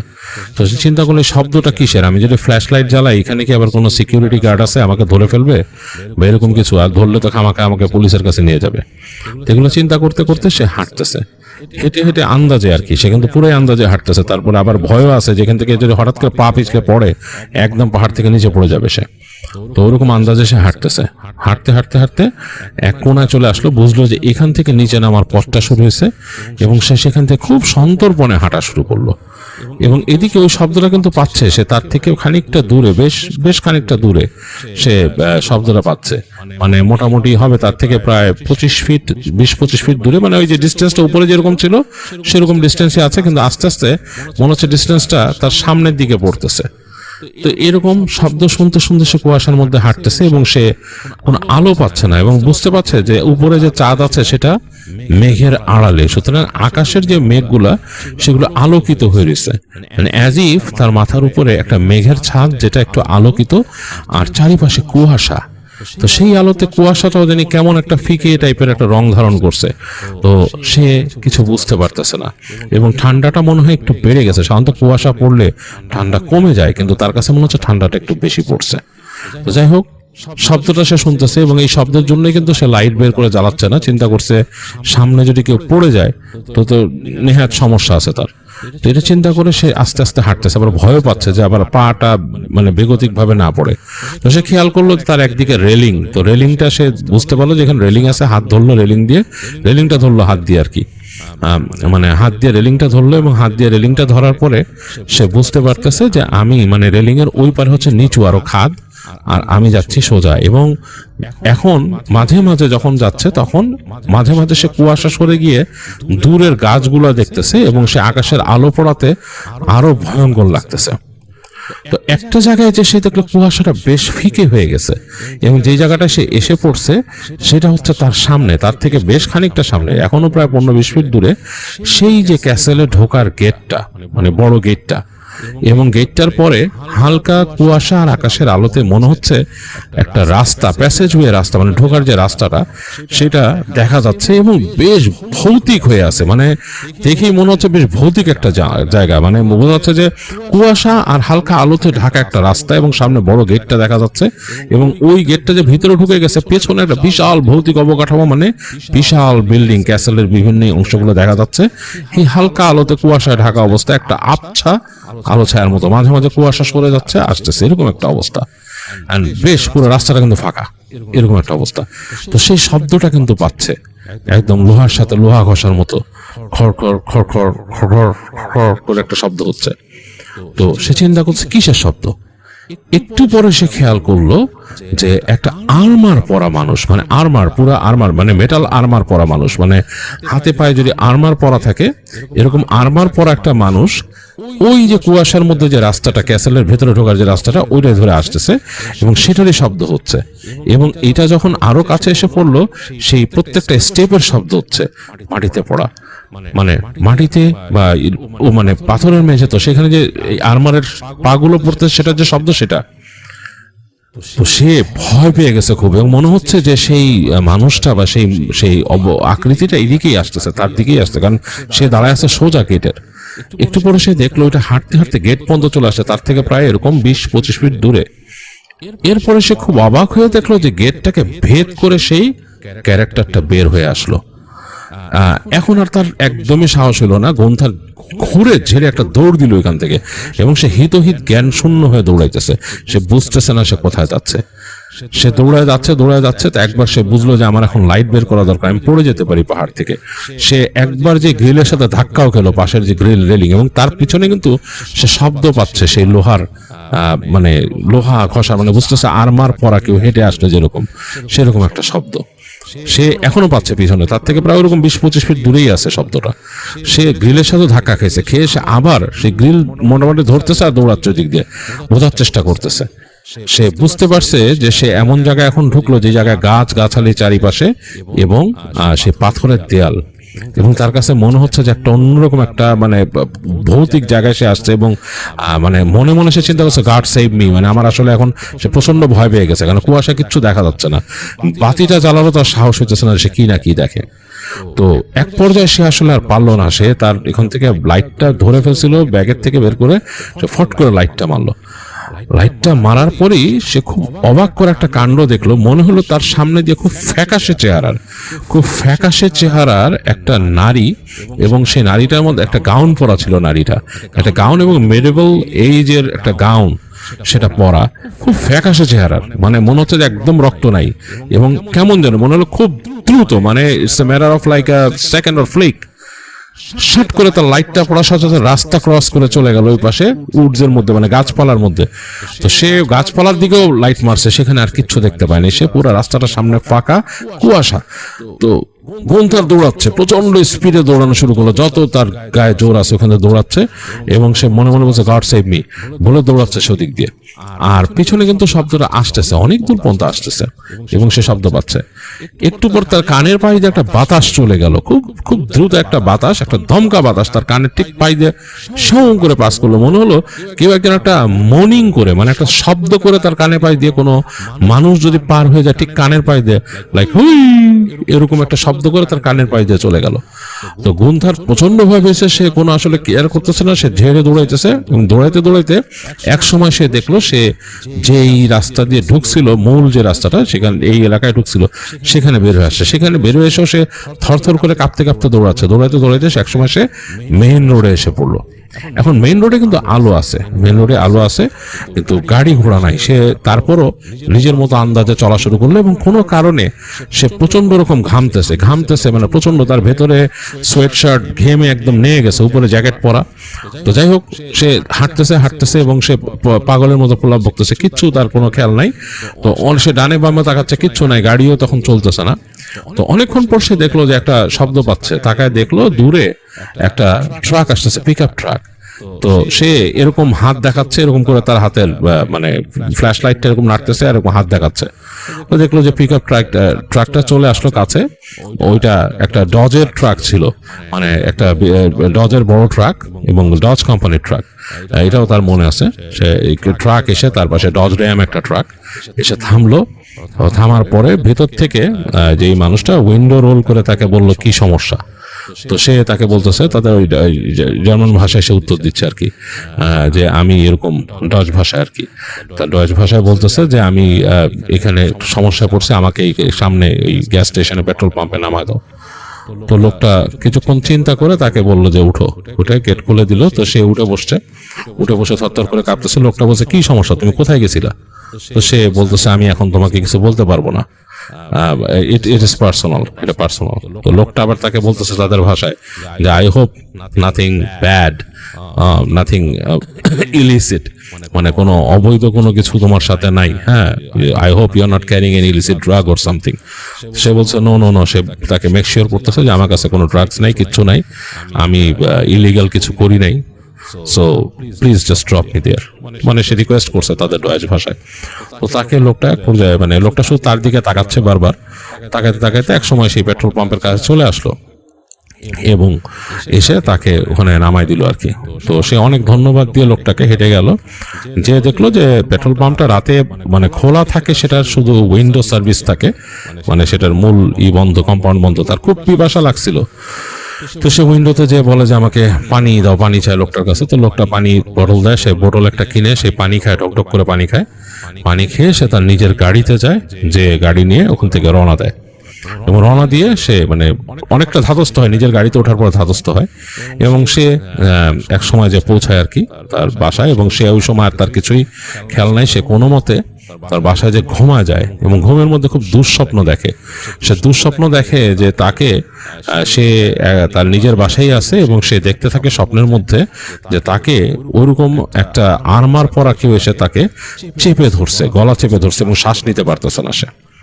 যাই হোক, অনেক কষ্টে তার এই মানে ভাঙে। সে আসলে কাইন্ড অফ স্লিপ প্যারালিসিস এর মতো হয়ে গেছিল তখন, অনেক কষ্টে সে ভাঙে, এবং সে জানে যে স্লিপ প্যারালিসিস থেকে মানুষ মারাও যায় অনেক সময়। তো সেটা সে জানতো, বাট সে বলছে যেটা মানে গড সেভড হিম, সে বেঁচে গেছে। তার ঘুম ভেঙে যায় আর কি, সে কথা বলতে পারে তখন। তো যাই হোক, পরদিন গুন্থার তার সেই বন্ধু তাকে ওই ক্যাসেল সম্বন্ধে বলছিল, তার সাথে দেখা করে বলে যে তোমরা যে মনে করো যে এগুলা সব হোক্স বা সামথিং, এটা মিথ্যা কথা, কারণ আমি নিজে ওই ক্যাসেলে যে এরকম ঘটনার সম্মুখীন হয়েছি। তো বন্ধুরা খুব আশ্চর্য হয়ে শুনে বলে যে গুন্থার জিজ্ঞেস করে যে তোমরা কি মানে বলে যে এই ওই ক্যাসেল যে হন্টেড, এই সম্পর্কে তোমাদের কি মানে কথা তোমরা শুনছো, যেটাকে তোমরা বলতেছো হোক্স, বা তোমরা বলতেছো এটা অতিরঞ্জিত বা এক্সাজুরেট করছে মানুষ, এরকম কিছু। বলে যে না, আসলে ব্যাপারটা কি, ওইটা ক্যাসেল সম্বন্ধে একটা কথা প্রচলিত আছে যে ওই ক্যাসেলে অনেক বছর আগে, কয়েকশো বছর আগে, এক্স্যাক্ট ডেটটাও লিখছে, আমি ওটা বলবো না, বলতেছে যে ওইখানে সেই ক্যাসেলের মালিকের একজন মেয়ে ছিল, সেই সময়কার মালিকের মেয়ে, এবং সে ওখানে থাকতো এবং সে খুব সুন্দরী ছিল, সেখানে ঘোরাফেরা করতো, খেলতো, মানে তার মতো সময় কাটাইতো। ওয়েন শি গ্রিউ ইয়াং, ভালো সময় কাটাইতো সেখানে। তো তার বাড়িতে একটা ডিনারের দাওয়াত হয় এবং সেই ডিনারের দাওয়াতে সেখানকার পার্শ্ববর্তী একটা এলাকার আরেকজন মানে এরকম ধনী মানুষ, ল্যান্ডলর্ডের ছেলেও আসে, এবং সেই ল্যান্ডলর্ডের ছেলেটা এসে তার সাথে মানে কথা বলতে বলতে একটা জায়গায় গিয়ে তার সাথে কিছু মিসবিহেভ করে, দুষ্টুমি করে বা কোনো দুষ্টুমি করে, এবং সেটার ফিডব্যাকে তার সাথেও সেই মেয়েটা যে ছিল সেও তার সাথে রুড বিহেভিয়ার করে বা তাকে সেরকম জবাব দিয়ে দেয় আর কি। তো তার ফলে ওই যে লোকটা, সে তার সাথে আরো বেশি মিসবিহেভ করে, এবং যেটা নাকি তাদের সহ্য হয় না, এবং তারা তাকে বের হয়ে যেতে বলে ওই লোককে বাসার থেকে, এবং সেই লোকরা চলে যায় বাসা থেকে চলে যায়। তাদের পারিবারিক একটা কোন্দল সৃষ্টি হয়, এবং পরবর্তী একটা সময় সেই বাড়ির পুরুষরা যখন বাইরে গেছে, একটা দিন সেখানে শিকারে গেছিল তারা, এবং সেই দিন সেই বাড়িতে সেই ক্যাসেল এরিয়াতে তারা ওই যে সেই জমিদার অপমানিত হয়ে চলে গেছিল, সে ওই মেয়েটার দ্বারা অপমানিত হয়ে বা মেয়েটার ফ্যামিলির দ্বারা অপমানিত হয়ে সেই এখানে অ্যাটাক করে, এখানে আক্রমণ করে পুরো তাদের ক্যাসেলে। এবং আক্রমণের সময় এই মেয়েটা অনেক সাহসী ছিল, এবং সে সাহসী থাকার কারণে সে যেটা করে, সে তার আর্মার পরে তার ভাইয়ের আর্মার পরে সে নেমে যায় প্রতিহত করার জন্য। আর ওই যে আরেকজন ল্যান্ডলর্ড এখানে আসছিল, হ্যাঁ কেন্ট, সে যখন আসছিল, সে এসে প্রথমেই এরকম আর্মার পরা একজনকে দেখে সে মনে করে এটা অন্য একজন এখানকার যোদ্ধা বা সামথিং, সে তাকে প্রচন্ড রকম আক্রমণ করে, এবং আক্রমণের প্রথম আঘাতেই মেয়েটা ওই জায়গায় মারা যায়। তো মেয়েটা মারা যাওয়ার পর থেকে নাকি মানে খুবই ভয়ঙ্কর একটা অবস্থা, মানে মারা যাওয়ার পর ওই লোকটাও যখন বুঝে যে সে ওই মেয়েটাকেই মেরে ফেলছে যার সাথে, তো সে খুব আত্মদহনে ভুগে আর কি, নিজের মধ্যে খুবই গিল্টি একটা ফিল হয়, তার একটা গিল্ট চলে আসে তার ভিতরে, এবং সে মানে চরম তার গিল্টি ফিলিং থেকে সে ওখান থেকে চলে যায়। এবং এরপর থেকে নাকি অনেকেই বেশ কয়েক বছর পর থেকে অনেকেই রাতের বেলা দেখতো ওই প্রাসাদে ওই মেয়েটা ওই পরে তার সেই আর্মার পরে চলাফেরা করে, এবং অনেকেই দেখতো সেই মেয়েটার আর্তচিৎকার শুনতো। অনেকে দেখা যেত যে একটা বাচ্চার মানে কথাবার্তা বা দেখা যেত একটা বাচ্চার শব্দ শুনতো চারিপাশে, ক্যাসেলের চারিদিকে শুনতো। তো এরকম কথাই নাকি প্রচলিত আছে, এবং সবাই নাকি ওখানে ভয় পেত। এখানকার যারা মানুষজন যে প্রাসাদের আশেপাশে থাকতো তারা নাকি ভয় পেত। তারা তো পরবর্তীতে ওখানে রাতে থাকাটাই ছেড়ে দেয়, এবং আস্তে আস্তে তো মানে টাইম পার হয়, টাইম আফটার টাইম মানুষ চলে যায়, এবং এই ভয়ের ব্যাপারগুলো নাকি ক্যাসেলে রয়ে যায়। এবং তারা বলে যে এখনো প্রচলিত আছে যে ক্যাসেলের মধ্যে এরকম কিছু ঘটে, রাতের বেলা এখনো মানুষ শব্দ শুনে, এবং এই কারণেই রাতে কেউ থাকে না। এবং এটা নাকি শোনে অবভিয়াস, যেই রাতের বেলা ওদিকে গেছে সেই নাকি এই ধরনের শব্দ শুনছে, এবং এই ধরনের ব্যাপার স্যাপার ঘটছে। এবং ক্যাসেলের যারা ওখানে কর্মচারী যারা কাজ করে রাতের বেলা, দিনের বেলা যারা কাজ করে তারা তো চলে যায়, এখানে বন্ধ করে যে সন্ধ্যার সময় চলে যায় তারা পরদিন ফিরে এসে নাকি অনেক সময় দেখে যে ভেতরে যেটা তারা যেখানে রেখে গেছিল সেটা সেখানে নাই, এবং অনেক ভারী ভারী জিনিস আছে ক্যাসেলের ভেতরে যেগুলো নাকি নাড়ানোর মতো না, সেটাও নাকি তারা দেখে, যে ওটা হচ্ছে নাড়াতে গেলে 5-7 জন মানুষ লাগবে, দেখে সেটা এক জায়গার আরেক জায়গায় এরকম ভাবে দেখে। এবং মানে এই ধরনের জিনিসপত্র তারা দেখে এসে দিনের বেলা, মানে তারা যখন চলে যায় পরদিন আসলে এই ধরনের জিনিস দেখে। তো ক্যাসেলের ভেতরে এটা নাকি ঘটেই, এবং তারা বলছে যে এটা অবভিয়াসলি ঘটেই।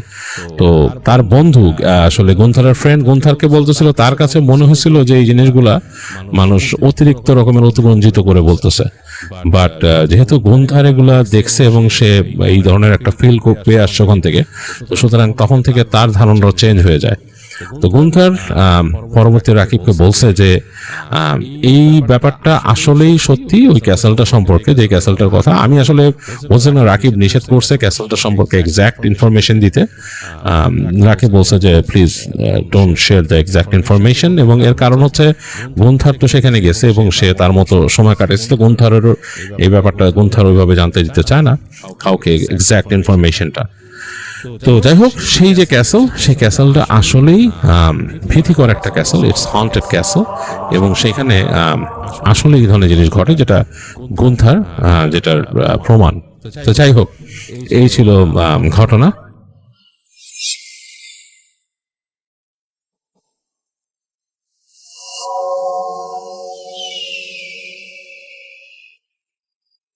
আসসালামু আলাইকুম রাসেল ভাই, আশা করি আপনি ভালো আছেন এবং ভালো চলে আছেন।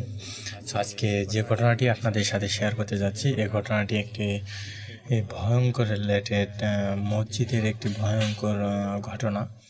তো সেই ঘটনাটি আমাকে পাঠিয়েছেন লালমনিরহাট জেলার থেকে একটি প্রত্যন্ত গ্রামের ঘটনা। তো ঘটনাটি শেয়ার করে আমার সাথে কিছুদিন আগে। তার নাম হচ্ছে শাকিল আহমেদ, তিনার বাসা লালমনিরহাট জেলায়। তো ঘটনাটি ঘটে আজ থেকে প্রায় 7.5 বছর আগের একটি ঘটনা। তো সেই সময় তারা এই শবে বরাতের রাত্রে রাত জাগার জন্য তারা মসজিদে গেছে। তো সেই রাতে প্রায় প্রায় মানুষ বেশিরভাগই তো রাত জাগে। তো তারা কয়েকজন মিলে আর কি রাত জাগার জন্য মসজিদে গেছে। তো মসজিদে যখন গেছে, যাওয়ার পর তারা 5জন গেছে। তারা 5জনই একই বয়স, সেম বয়সেরই। তারা নামাজ কালাম পড়ছে, পড়ার পর রাত 2টার দিকে তারা ঘুমায় গেছে সবাই। তো তাদের মধ্যে একজন যেটা আমাকে বলে যে এই শাকিল ভাই, ইনি নাকি এই যে ইমাম যেখানে নামাজ পড়ায় ঠিক তারই সোজা করে ওই জায়গায় নাকি ঘুমাই গেছে। তো তিনি ওই জায়গায় যখন ঘুমাই গেছে, তখন উনি তো জানতেন না যে এখানে ঘুমা যায় না বা এরকম কিছু, সেটা উনি জানতেন না। তো যেহেতু জানতেন না উনি ওই জায়গায় ঘুমানো যায় না, তো ঘুমায় আছে। আর ঘুম ধরছে সবারই। সে সময় হঠাৎ করে কিছুক্ষণ পর ওনার এই গলার নিচে গর্দানায় ধরছে কেউ। ওইখানে ধরে ওনাকে কেউ এমন জোরে একটা তুলতে এক সাইডে ফালাই দিছে, ওনার ঘাড়ে এতটা পরিমাণে লাগছে যেটা বলার বাইরে। তো ওনার সাথে সাথে ঘুমটা ভেঙে যায়। ওনার ঘুমটা ভাঙার পর উনি যেটা দেখতে পায় যে একটা সাদা কাপড় পরিধান লোক, তিনি ওই জায়গাটায় নামাজ পড়তেছে। তো তিনি যখন দেখতে পায় যে ওই জায়গায় লোকটি নামাজ পড়তেছে, এটা দেখার পর শাকিল ভাইয়ের বোঝার বাকি ছিল না যে এটি একটি জিন। হয়তো খারাপ জিন হলে তার কোনো ক্ষতি করত, তো ভালো জিন দেখে তাকে ছেড়ে দিছে। এদিক মধ্যে জিনটা বুঝতে পারছে যে সে ঘুম থেকে জাগ্রত পাইছে। তাকে বলে যে এখানে তুমি ঘুমাইছো কিসের জন্য? আর বাকি যারা ছিল তারা সবাই নাকি সেই সময় গভীর ঘুমান্বিত। যখন এরকম করে বলার পর শাকিল ভাই ভয়ে অবস্থা খারাপ, সে কোনোভাবে আর কি কোনো কথা জবাব দিচ্ছিল না। পরে তাকে আবার জিজ্ঞেস করা যে তুমি কেন এখানে ঘুমাইছো? সে বলে, শাকিল ভাই পরে বলে যে আমি তো এই বিষয়টা জানতাম না, ভুলে এসে আমার। তো তার ঘাড়ে যে এতটা পরিমাণে আঘাত পাইছে, পরে সেটা আর কি বুঝতে পারছে শাকিল ভাই। সেদিন ওইভাবে ওইখান থেকে যখন এটা চলে যায়, মানে ওই অবস্থায় থাকতে থাকতে শাকিল ভাই আবার কোন সময় ঘুমাই গেছে সেটা ওর আর কি মনে নেই। তারপরে সকালে হওয়ার পর আর এক দাদু ছিল ওইখানে, তাকে বিষয়টা শেয়ার করে এবং তিনি মুয়াজ্জিন। তো তিনি বলে যে তুমি ওখানে ঘুমাইছো না, তোমাকে ওখানে ঘুমাইতে কে বলছে? আর এই জায়গাগুলোয় বেশিরভাগ সময় জিন এসে ঘুমায়, মানে নামাজ পড়ে। গভীর রাতে তারা এসে এই জায়গাগুলোয় নামাজ পড়ে।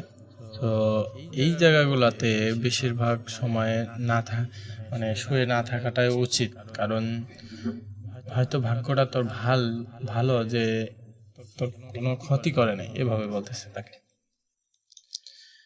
সে ঘাড়ে এতটা পরিমাণে আঘাত পাইছে, মানে ঘাড়টা ঘোরানোর যে একটা ইয়া থাকে, মানে শক্তি, এটা পাইতেছিল না, তার শরীরে প্রচন্ড লেভেলে লাগতেছিল। পরে উনি যেটা বলে যে শাকিল ভাই মানে প্রচন্ড লেভেলে লাগার কারণে তিনি নাকি এটা ঘাটটা নড়াতে পারতেছে না। তো তাকে বলে যে 2 দিন পর অবশ্যই ঠিক হয়ে যাবে, অটোমেটিক, কোনো সমস্যা নেই। আর এই শাকিল ভাইয়ের সাথে আরো একটি ঘটনা ঘটে, আর এই ঘটনাটি এ পর্যন্তই ছিল রাসেল ভাই। আর এই শাকিল ভাইয়ের সাথে আরো একটি ভয়ঙ্কর লেভেলের ঘটনা ঘটে। এই ঘটনাটির প্রথম সাক্ষীও শাকিল ভাই, কারণ তার ফ্রেন্ড এবং সে একদিন অনেক রাত হয়ে গেছে, তারা একটা অনুষ্ঠানে গেছিল। সেই অনুষ্ঠান থেকে আস্তে আস্তে মোটামুটি রাত 1টা বেজে গেছে। এই রাত 1টা বেজে গেছে, তখন ওরা দুইজনই আসতেছিল। আসার সময় তাদের বাসা আসার সময় একটা বড় কবরস্থান ছিল ওই রাস্তার মধ্যে আর কি পড়ে। সেই কবরস্থানের পাশ দিয়ে তাদেরকে আসতে হতো। তো তারা যখন কবরস্থানের পাশ দিয়ে আসতেছিল, তারা সবাই প্রচন্ড লেভেলের ভয় পায়, কারণ কেননা তারা কখনো ভাবে নাই যে এরকম কোনো ভৌতিক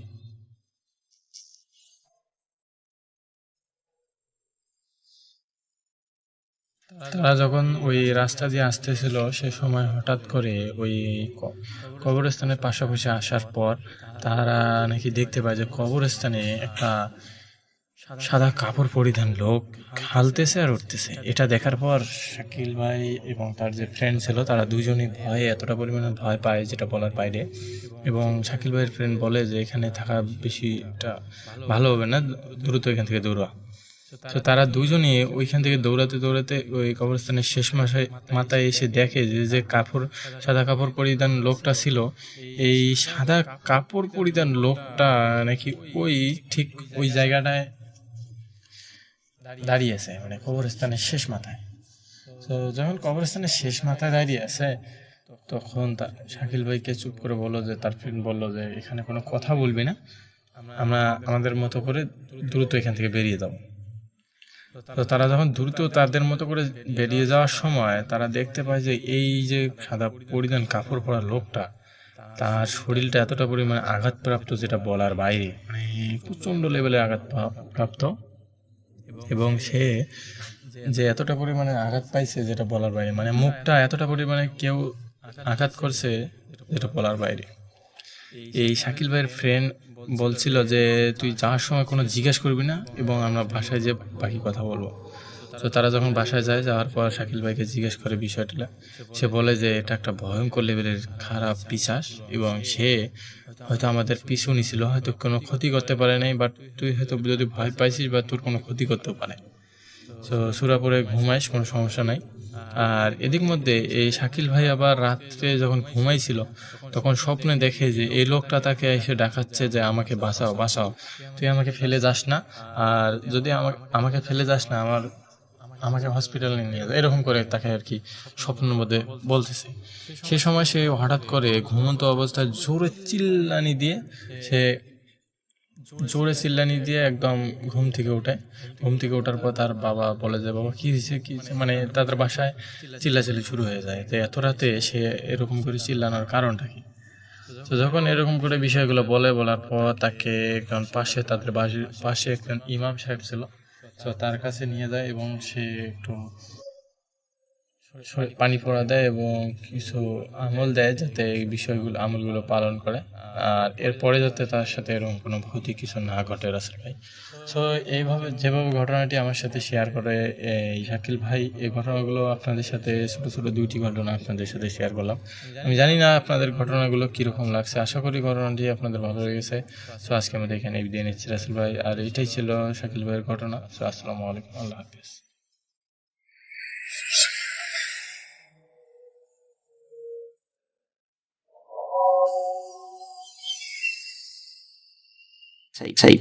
ঘটনাটি আমাদেরকে পাঠিয়েছেন আহমেদ ভাই। গত এপিসোডে ওনার ঘটনা প্রচারিত হয়েছে এবং এর আগেও ওনার বেশ কয়েকটি ঘটনা আমরা প্রচার করেছি। আহমেদ ভাই বর্তমানে সংযুক্ত আরব আমিরাতের আজমানে রয়েছেন। ওনার বাড়ি বাংলাদেশের নোয়াখালী জেলার বেগমগঞ্জ থানার আব্দুল্লাহপুর গ্রামে। উনি মূলত ওনার এক কলিগের কাছ থেকে ঘটনাটি সংগ্রহ করেছেন। ওনার এই কলিগের বাড়ি হচ্ছে মিশরের কায়রো সিটিতে, আর তার নাম হচ্ছে আব্দুল্লাহ। মূলত ঘটনাটা এই আব্দুল্লাহ দাদার সাথে ঘটেছিল, আর তার দুই ফুপুর সাথে ঘটেছিল। আব্দুল্লাহ দাদা ছিলেন একজন প্রত্নতাত্ত্বিক বিশেষজ্ঞ। আমরা জানি যে মিশর কিন্তু প্রাচীন সভ্যতার দেশ। অনেক আগে থেকেই সেখানে বিভিন্ন ধরনের প্রাচীন সভ্যতার যে সামগ্রীগুলো রয়েছে সেগুলো আবিষ্কৃত হতে থাকে। এমনকি একটা সময় এগুলো মিশরের জনগণের হাতে হাতে ছিল, বিভিন্নভাবে তারা পাচার করত, বিক্রি করত। এই ঘটনাটি অনেক আগে, প্রায় 100 বছরের কাছাকাছি হবে। এই আব্দুল্লাহ দাদার নাম ছিল হাজ্জাজ। তো উনি প্রত্নতত্ত্ব বিশেষজ্ঞ হলেও উনি নিজের সংগ্রহে কিছু কিছু জিনিস রাখতেন। তখন কিন্তু আইন কানুন এতটা কড়া ছিল না, তখন চাইলে কিছু কিছু জিনিস নিজের কাছে রাখা যেত। বিশেষ করে একটা সময় যখন ওসমানীয় সালতানাতের আন্ডারে এই দেশগুলো ছিল, তখন ব্যাপারটা একরকমের ছিল। পরবর্তীতে বিশেষ করে প্রথম বিশ্বযুদ্ধের পর যখন ওসমানীয় সালতানাত বা অটোমান সালতানাত যখন ভেঙে যায়, তখন কিন্তু ব্রিটিশরা, তারপরে ফ্রান্স, আমেরিকা এগুলোতে এসে তাদের প্রভাব বিস্তার করতে থাকে।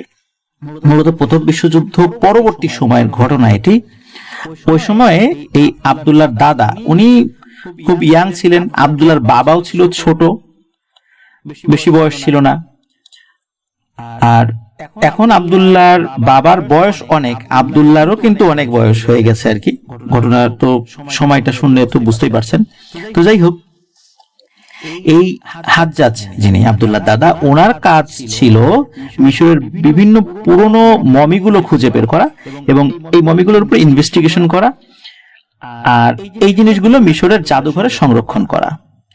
আর ওনার তো একটা অভ্যাস ছিল, যখনই উনি মমিগুলো খুঁজে পেতেন, মমির সাথে যে গুরুত্বপূর্ণ স্বর্ণালংকার, বিভিন্ন দামি জিনিসগুলো যেগুলো, এগুলো অবশ্যই উনি সরকারি নথিভুক্ত করে সেগুলো সরকারের কাছে হস্তান্তর করতেন। কিন্তু এছাড়া এমন কিছু জিনিস, যে জিনিসগুলো আসলে ওই রকমের গুরুত্বপূর্ণ না বলে আপাতত দৃষ্টিতে মনে হয়, উনি সেই জিনিসগুলো নিজের কাছে নিয়ে আসতেন, ব্যক্তিগতভাবে সংরক্ষণ করতেন একটা রুমে।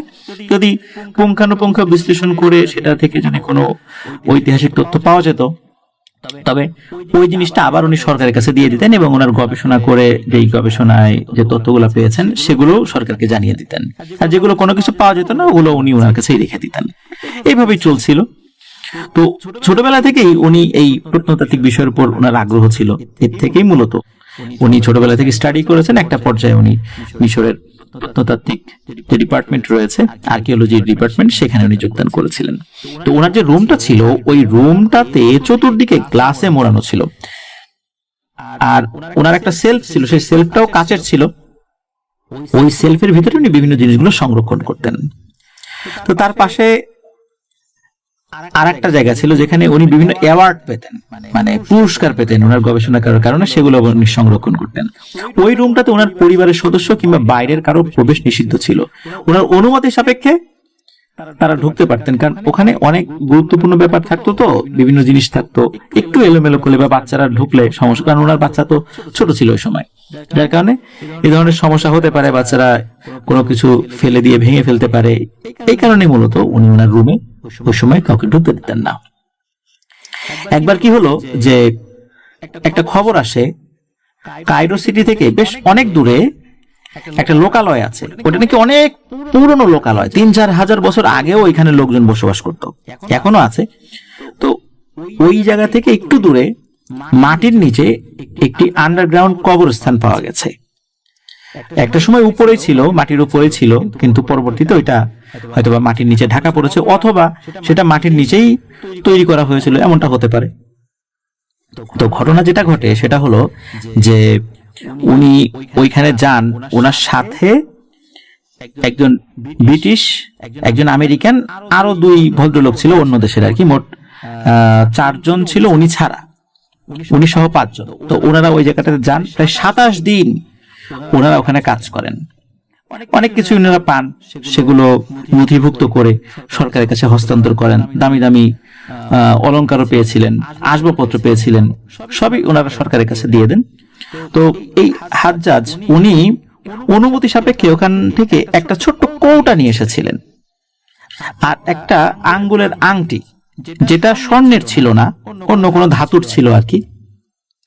এরকম কয়েকটা টুকিটাকি জিনিস যেগুলো অতটা গুরুত্বপূর্ণ নয়, সেইগুলো উনি নিয়ে এসেছিলেন।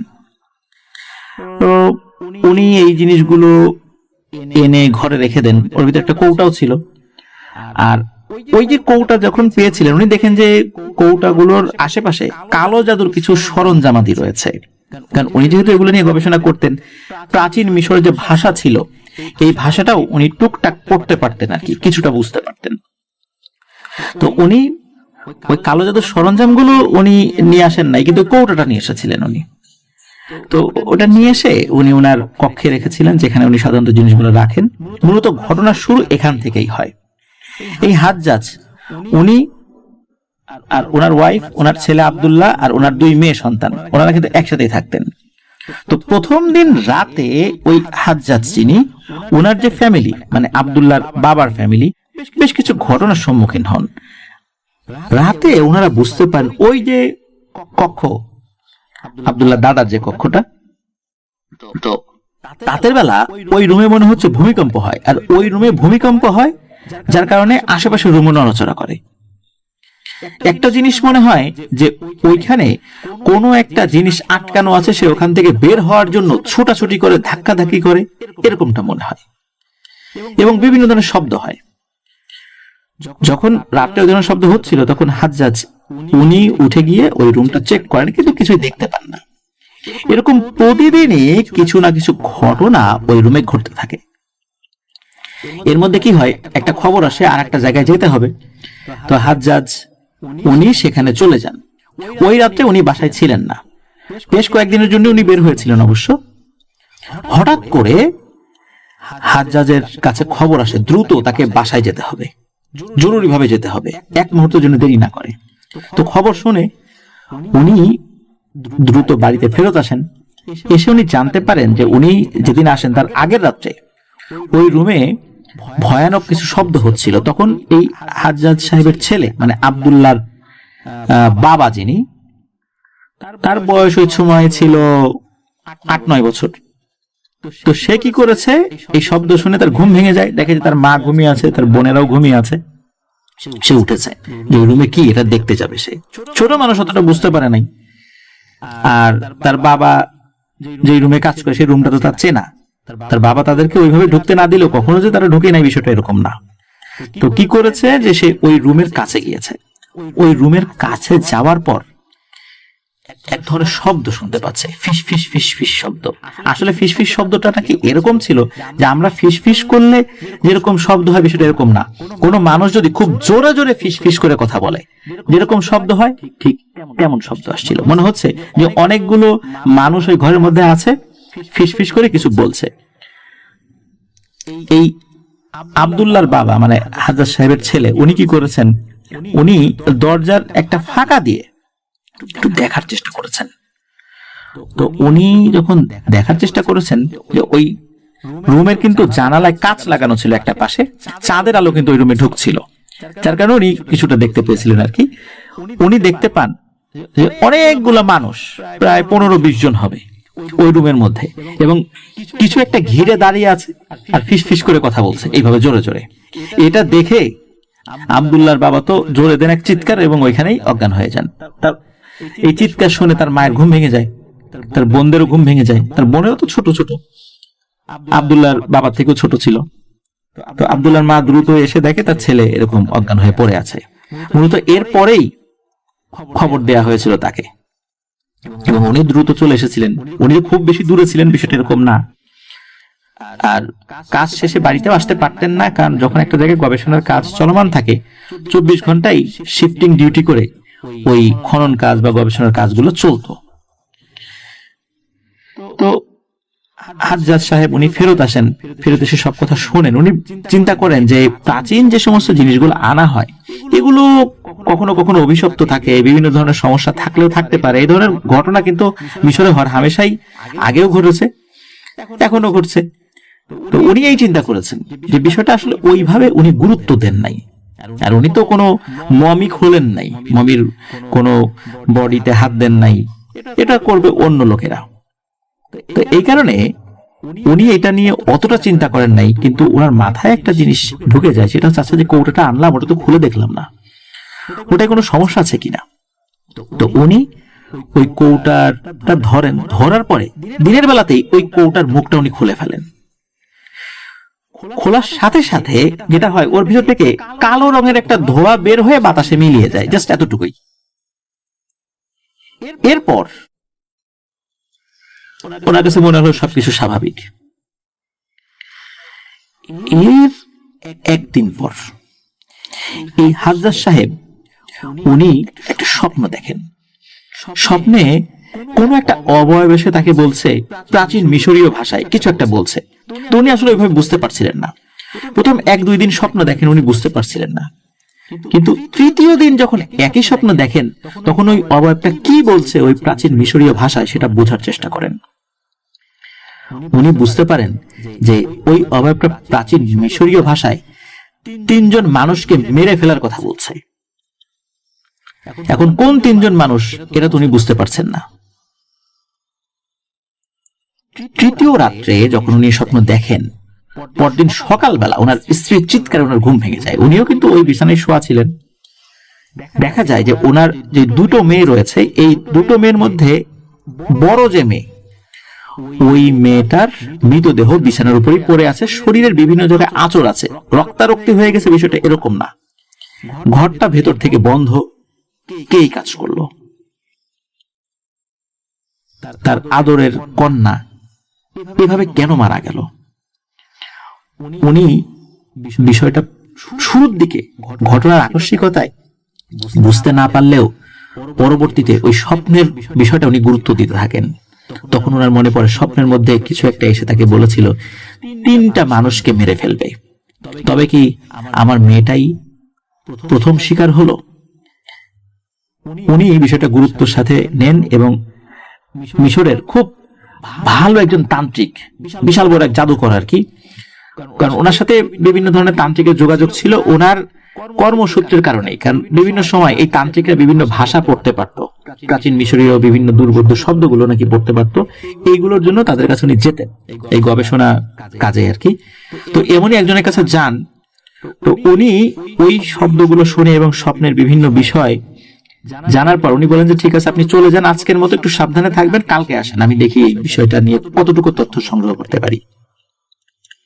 তো ওই রাত্রেই ঘটে যায় আরো একটি ঘটনা। একই রকম ভাবে ওনার আরেকটা মেয়ে, সবার ছোট মেয়ে, যে তারও মৃত্যু ঘটে। পরিবারের শোকের ছায়া নেমে আসে। এমনিতেই একটা মেয়ে মারা গেছে, এর অল্প কয়েকদিনের ব্যবধানে আরেকটা মেয়ে মারা গেল। কোন বাবা মা এটা সহ্য করতে পারে? উনি মানসিকভাবে খুব বিপর্যস্ত ছিলেন। এই ঘটনার পর উনি একটু স্বাভাবিক হওয়ার পর আবার সেই তান্ত্রিকের কাছে যান। তান্ত্রিকের কাছে যাওয়ার পর যেটা শোনেন সেটা শুনে তো ওনার পিলে চমকে যায়। তান্ত্রিক জানান যে যেই মমিটার সাথে এই কৌটাটা পাওয়া গিয়েছিল এবং যে রিংটা পাওয়া গেছিল, মানে আংটি, এই মমিটা ছিল একজন ভয়ানক জাদুকরের, খুব দুর্ধর্ষ জাদুকর ছিল। অসংখ্য মানুষ এবং জিন তার শিষ্য ছিল। মৃত্যুর পর তাকে সমাহিত করা হয়, আর তার একজন খুব শিষ্য, একটা পিশাচ জিন, এই পিশাচ জিনকেও একটা বোতল বন্দি, মানে ওই কৌটা বন্দি করে তার সাথেই কবর দেয়া হয়। মূলত প্রাচীন মিশরীয়দের একটা পদ্ধতি ছিল যে কোনো মানুষের যারা খেদমত করত, তারা যদি ওই ধরনের অভিজাত পরিবারের হতো বা ওই টাইপের কোনো ব্যক্তি হতো যাদের গুরুত্ব রয়েছে সমাজে, তখন তাদের যারা খেদমতে থাকতেন এমন অনেককেই নাকি হত্যা করে মমি বানিয়ে দেয়া হতো। আর তার খেদমতে ছিল খুব শক্তিশালী একটা জিন। অন্য জিনেরা তাকে মিশরের রীতিনীতি অনুযায়ী ওই কৌটা বন্দি করে তাকে ওই মমির সাথেই সমাহিত করে। কিন্তু ওই জিনেরও আরো অনেক শিষ্য ছিল যারা কিন্তু বিষয়টা মেনে নিতে পারেনি।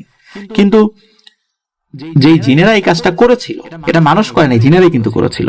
এই জিনেরা কাজটা করেছিল, তাদের সাথে ওই পিশাচ জিনের শিষ্যরা পেরে উঠবে না বলে তারা কোনো কিছু করতে না পারলেও সবসময় চেষ্টা করতো কোনো না কোনো ভাবে তাকে মুক্ত করতে পারে।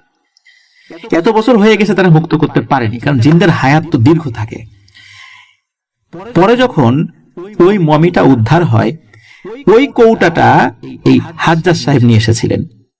যেহেতু মমিটা উদ্ধার হয়ে গেছে, এই জন্য ওই কৌটা থেকে কিভাবে ওই পিশাচ জিনকে বন্দী দশা থেকে মুক্ত করা যায়, এই জন্যই প্রতি রাত্রে ওই জিনের বিভিন্ন শিষ্যরা, যাদের অনেক বয়স হয়ে গেছে তখন, কারণ ওই মমিটার বয়স ছিল প্রায় 2000 বছরের উপরে, তো ওই শিষ্যরা আসতো, এসে আলোচনা করতো কিভাবে এটা মুক্ত করা যায়, এরকম আলোচনা করতো আর কি।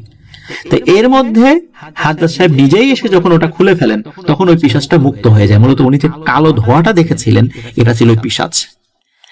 আর ওই পিশাচ নাকি সংকল্প করেছিল যে এটা তার জাদুরও একটা অংশ ছিল, যে বন্দি দশা থেকে যে মুক্ত করবে সে সহ তার পরিবারের 2 জন সদস্য, মোট 3 জন সদস্যকে সে হত্যা করবে, এরকম তার একটা সংকল্প ছিল।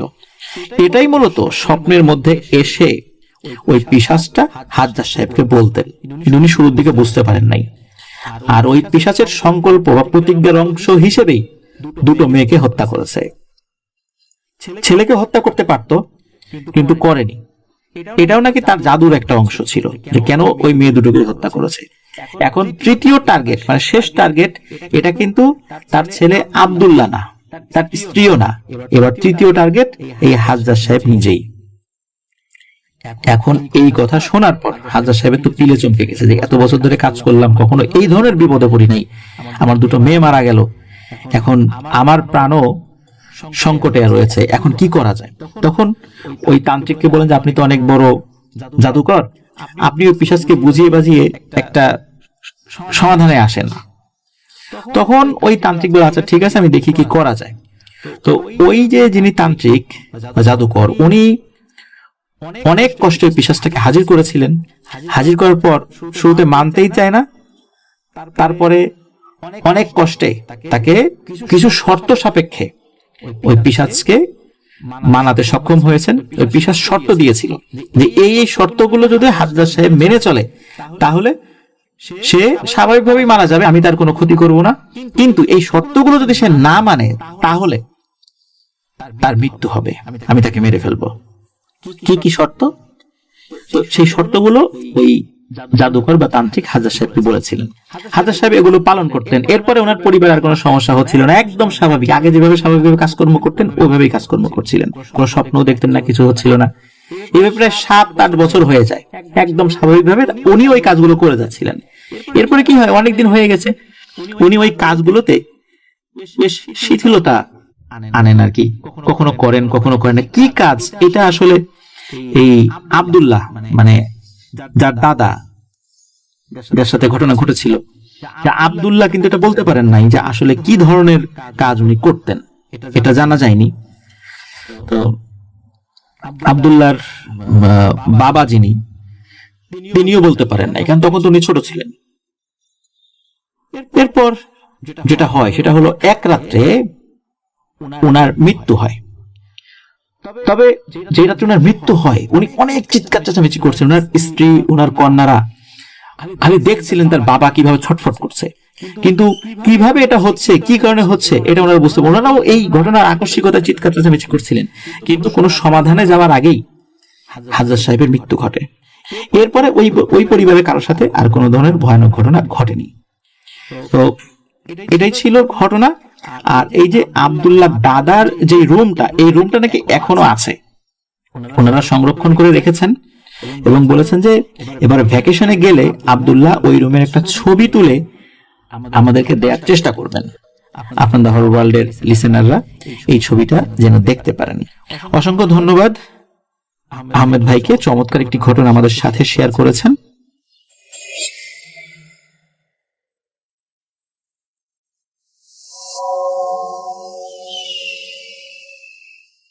আসসালামু আলাইকুম শাফিন ভাই। ওয়ালাইকুম আসসালাম। আমার নাম তানজিনা রহমান মিম। লিখছি ঢাকার রামপুরা বনশ্রী এলাকা থেকে। আমি লাস্ট 3-4 সপ্তাহ ধরে, এবং এটা আমার খুব পছন্দের একটা প্রোগ্রাম হয়ে গিয়েছে। যাই হোক, আমি আমার জীবনের ঘটনাটা আপনাদের সাথে শেয়ার করতে চাই। যে ঘটনাটি 6 বছর আগের 2015 সালের শুরুর দিকে আমার বাবার বাড়িতে ঘটে। আমি তখন এসএসসি পরীক্ষার্থী। রাতে আমি আমার মা আর ছোট বোনের সাথে ঘুমাতাম। আমার তখন নিজের কোনো মোবাইল ছিল না, তাই প্রায় প্রতি রাতে আম্মুর মোবাইল দিয়ে আমি এফএম শুনতাম। যেদিনকার রাতের ঘটনা, ওই দিনটা ছিল শুক্রবার। স্কুল বন্ধ থাকায় সকালে অনেক দেরি করে আমি ঘুম থেকে ওঠায় রাতে ঘুম আসছিল না। ওই দিন রাতেও বরাবর আমি কানে হেডফোন দিয়ে এফএম শুনছিলাম। রাত 3টার দিকে কান থেকে হেডফোনটা খুলে আমি আমার মোবাইলটা আম্মুর পাশে রেখে আমি শুয়ে থাকি। যেহেতু আগেই বললাম আমার ঘুম আসছিল না, তাই আমি এ কাঁধ ও কাঁধ অর্থাৎ এ পাশ ও পাশ হচ্ছিলাম। আমি যখন বাম থেকে ডান কাঁধ হই, হঠাৎ আমার জানালার দিকে আমার চোখটা আটকে যায়। জানালার সামনে খাটো কোকড়া চুলওয়ালা একজন মহিলা দাঁড়ানো। অবয়বটা দেখে মহিলার মতো লাগছিল। ঘর পুরো অন্ধকার ছিল, কিন্তু রাস্তায় যে আলো ছিল সেই আলোটা ঘরে আসায়, মহিলাটির পেছন দিকে আসায় তার চেহারাটা বোঝা যাচ্ছিল না, কিন্তু আকৃতি সম্পূর্ণ বোঝা যাচ্ছিল। অর্থাৎ জানালার দিকে তিনি পাশোপাশ করে ফিরতেই দেখলেন যে তার জানালার সামনে একজন মহিলা দাঁড়িয়ে আছে। যেহেতু রাস্তায় যে আলো চলছিল সেই আলোগুলো ঘরের ভেতরে আসছিল, সেখান থেকে শুধুমাত্র অবয়বটা দেখা যাচ্ছিল। যেহেতু সামনের দিক থেকে কোনো আলো ছিল না, সেখানটা পুরো অন্ধকার ছিল, বোঝা যাচ্ছিল যে সেটা একটা মহিলা, কিন্তু আসলে এছাড়া কোনো চেহারা বা কোনো কিছুই স্পষ্ট বোঝা যাচ্ছিল না। আমি প্রথমে ভেবেছি হয়তো আম্মু ওয়াশরুমে যাওয়ার জন্য উঠেছে, কিন্তু যখন আমি বিছানার দিকে তাকাই, দেখি যে আম্মু আমার বোন তারা ঘুমোচ্ছে। এর সাথে সাথে আমার ভয়ে পুরো শরীর অবশ হয়ে যায়।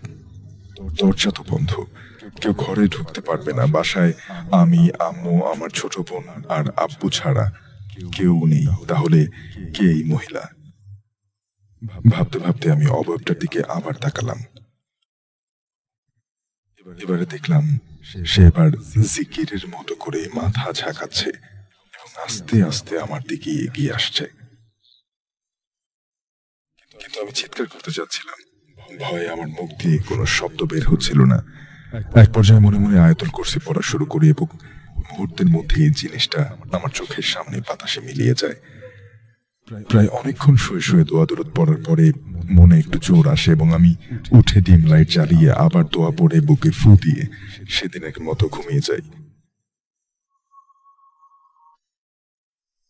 সকালে উঠে আমি সব ঘটনা খুলে বলি আম্মুকে, কিন্তু আমার আম্মু বিশ্বাস করেনি। বলল, হয়তো স্বপ্ন দেখেছ, কিন্তু গত রাতে আমি যা দেখেছি তার সম্পূর্ণ সজাগ থাকা অবস্থায় দেখেছি। ঘটনা এখানেই শেষ হলেও পারত, কিন্তু পরের দিন রাত থেকে আমার সাথে রীতিমতো অত্যাচার শুরু হয়।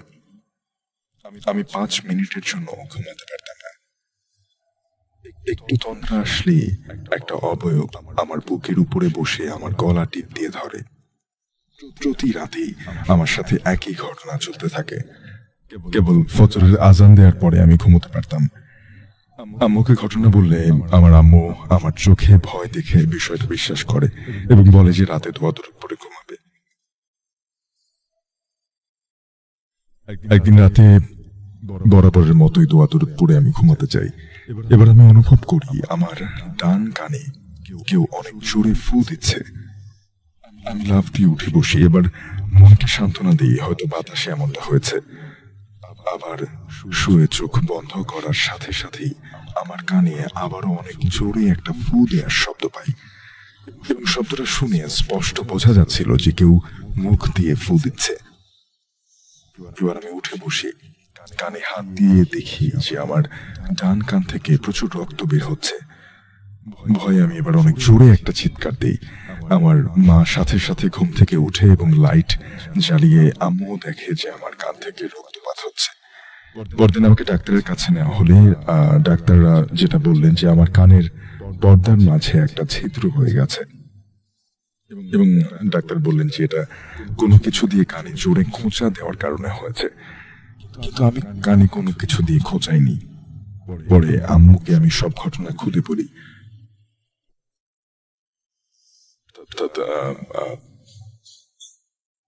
সে যে কানে একটা ফু দেওয়ার শব্দ শুনতে পেয়েছিল রাতে ঘুমানোর সময়টাতে, সেটা তার আম্মুকে খুলে বললেন। এরপর প্রায় প্রতি রাতেই আমাকে ঘুমাতে দিত না, কানে ফু দেয়া, ঘুমের মধ্যে গলা টিপে ধরা, এসব চলতো।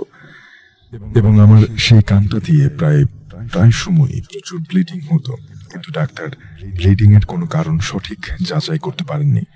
বলে রাখি যে এই ঘটনাগুলো ঘরে শুধু আমার সাথেই ঘটে, ঘরে আর কারোর সাথে এমন কিছু হতো না। এবার আম্মু আমার নানুকে সব বিষয়টা খুলে বললেন। নানু আমাকে নিয়ে একজন ভালো হুজুরের কাছে যান এবং উনি বলেন এটা একটা জিনের কাজ, যার আমার উপরে নজর আছে। উনি বলেন সন্ধ্যায় চুল ছেড়ে ছাদে ঘোরার কারণে সেই জিনটা আমাকে নজর করে।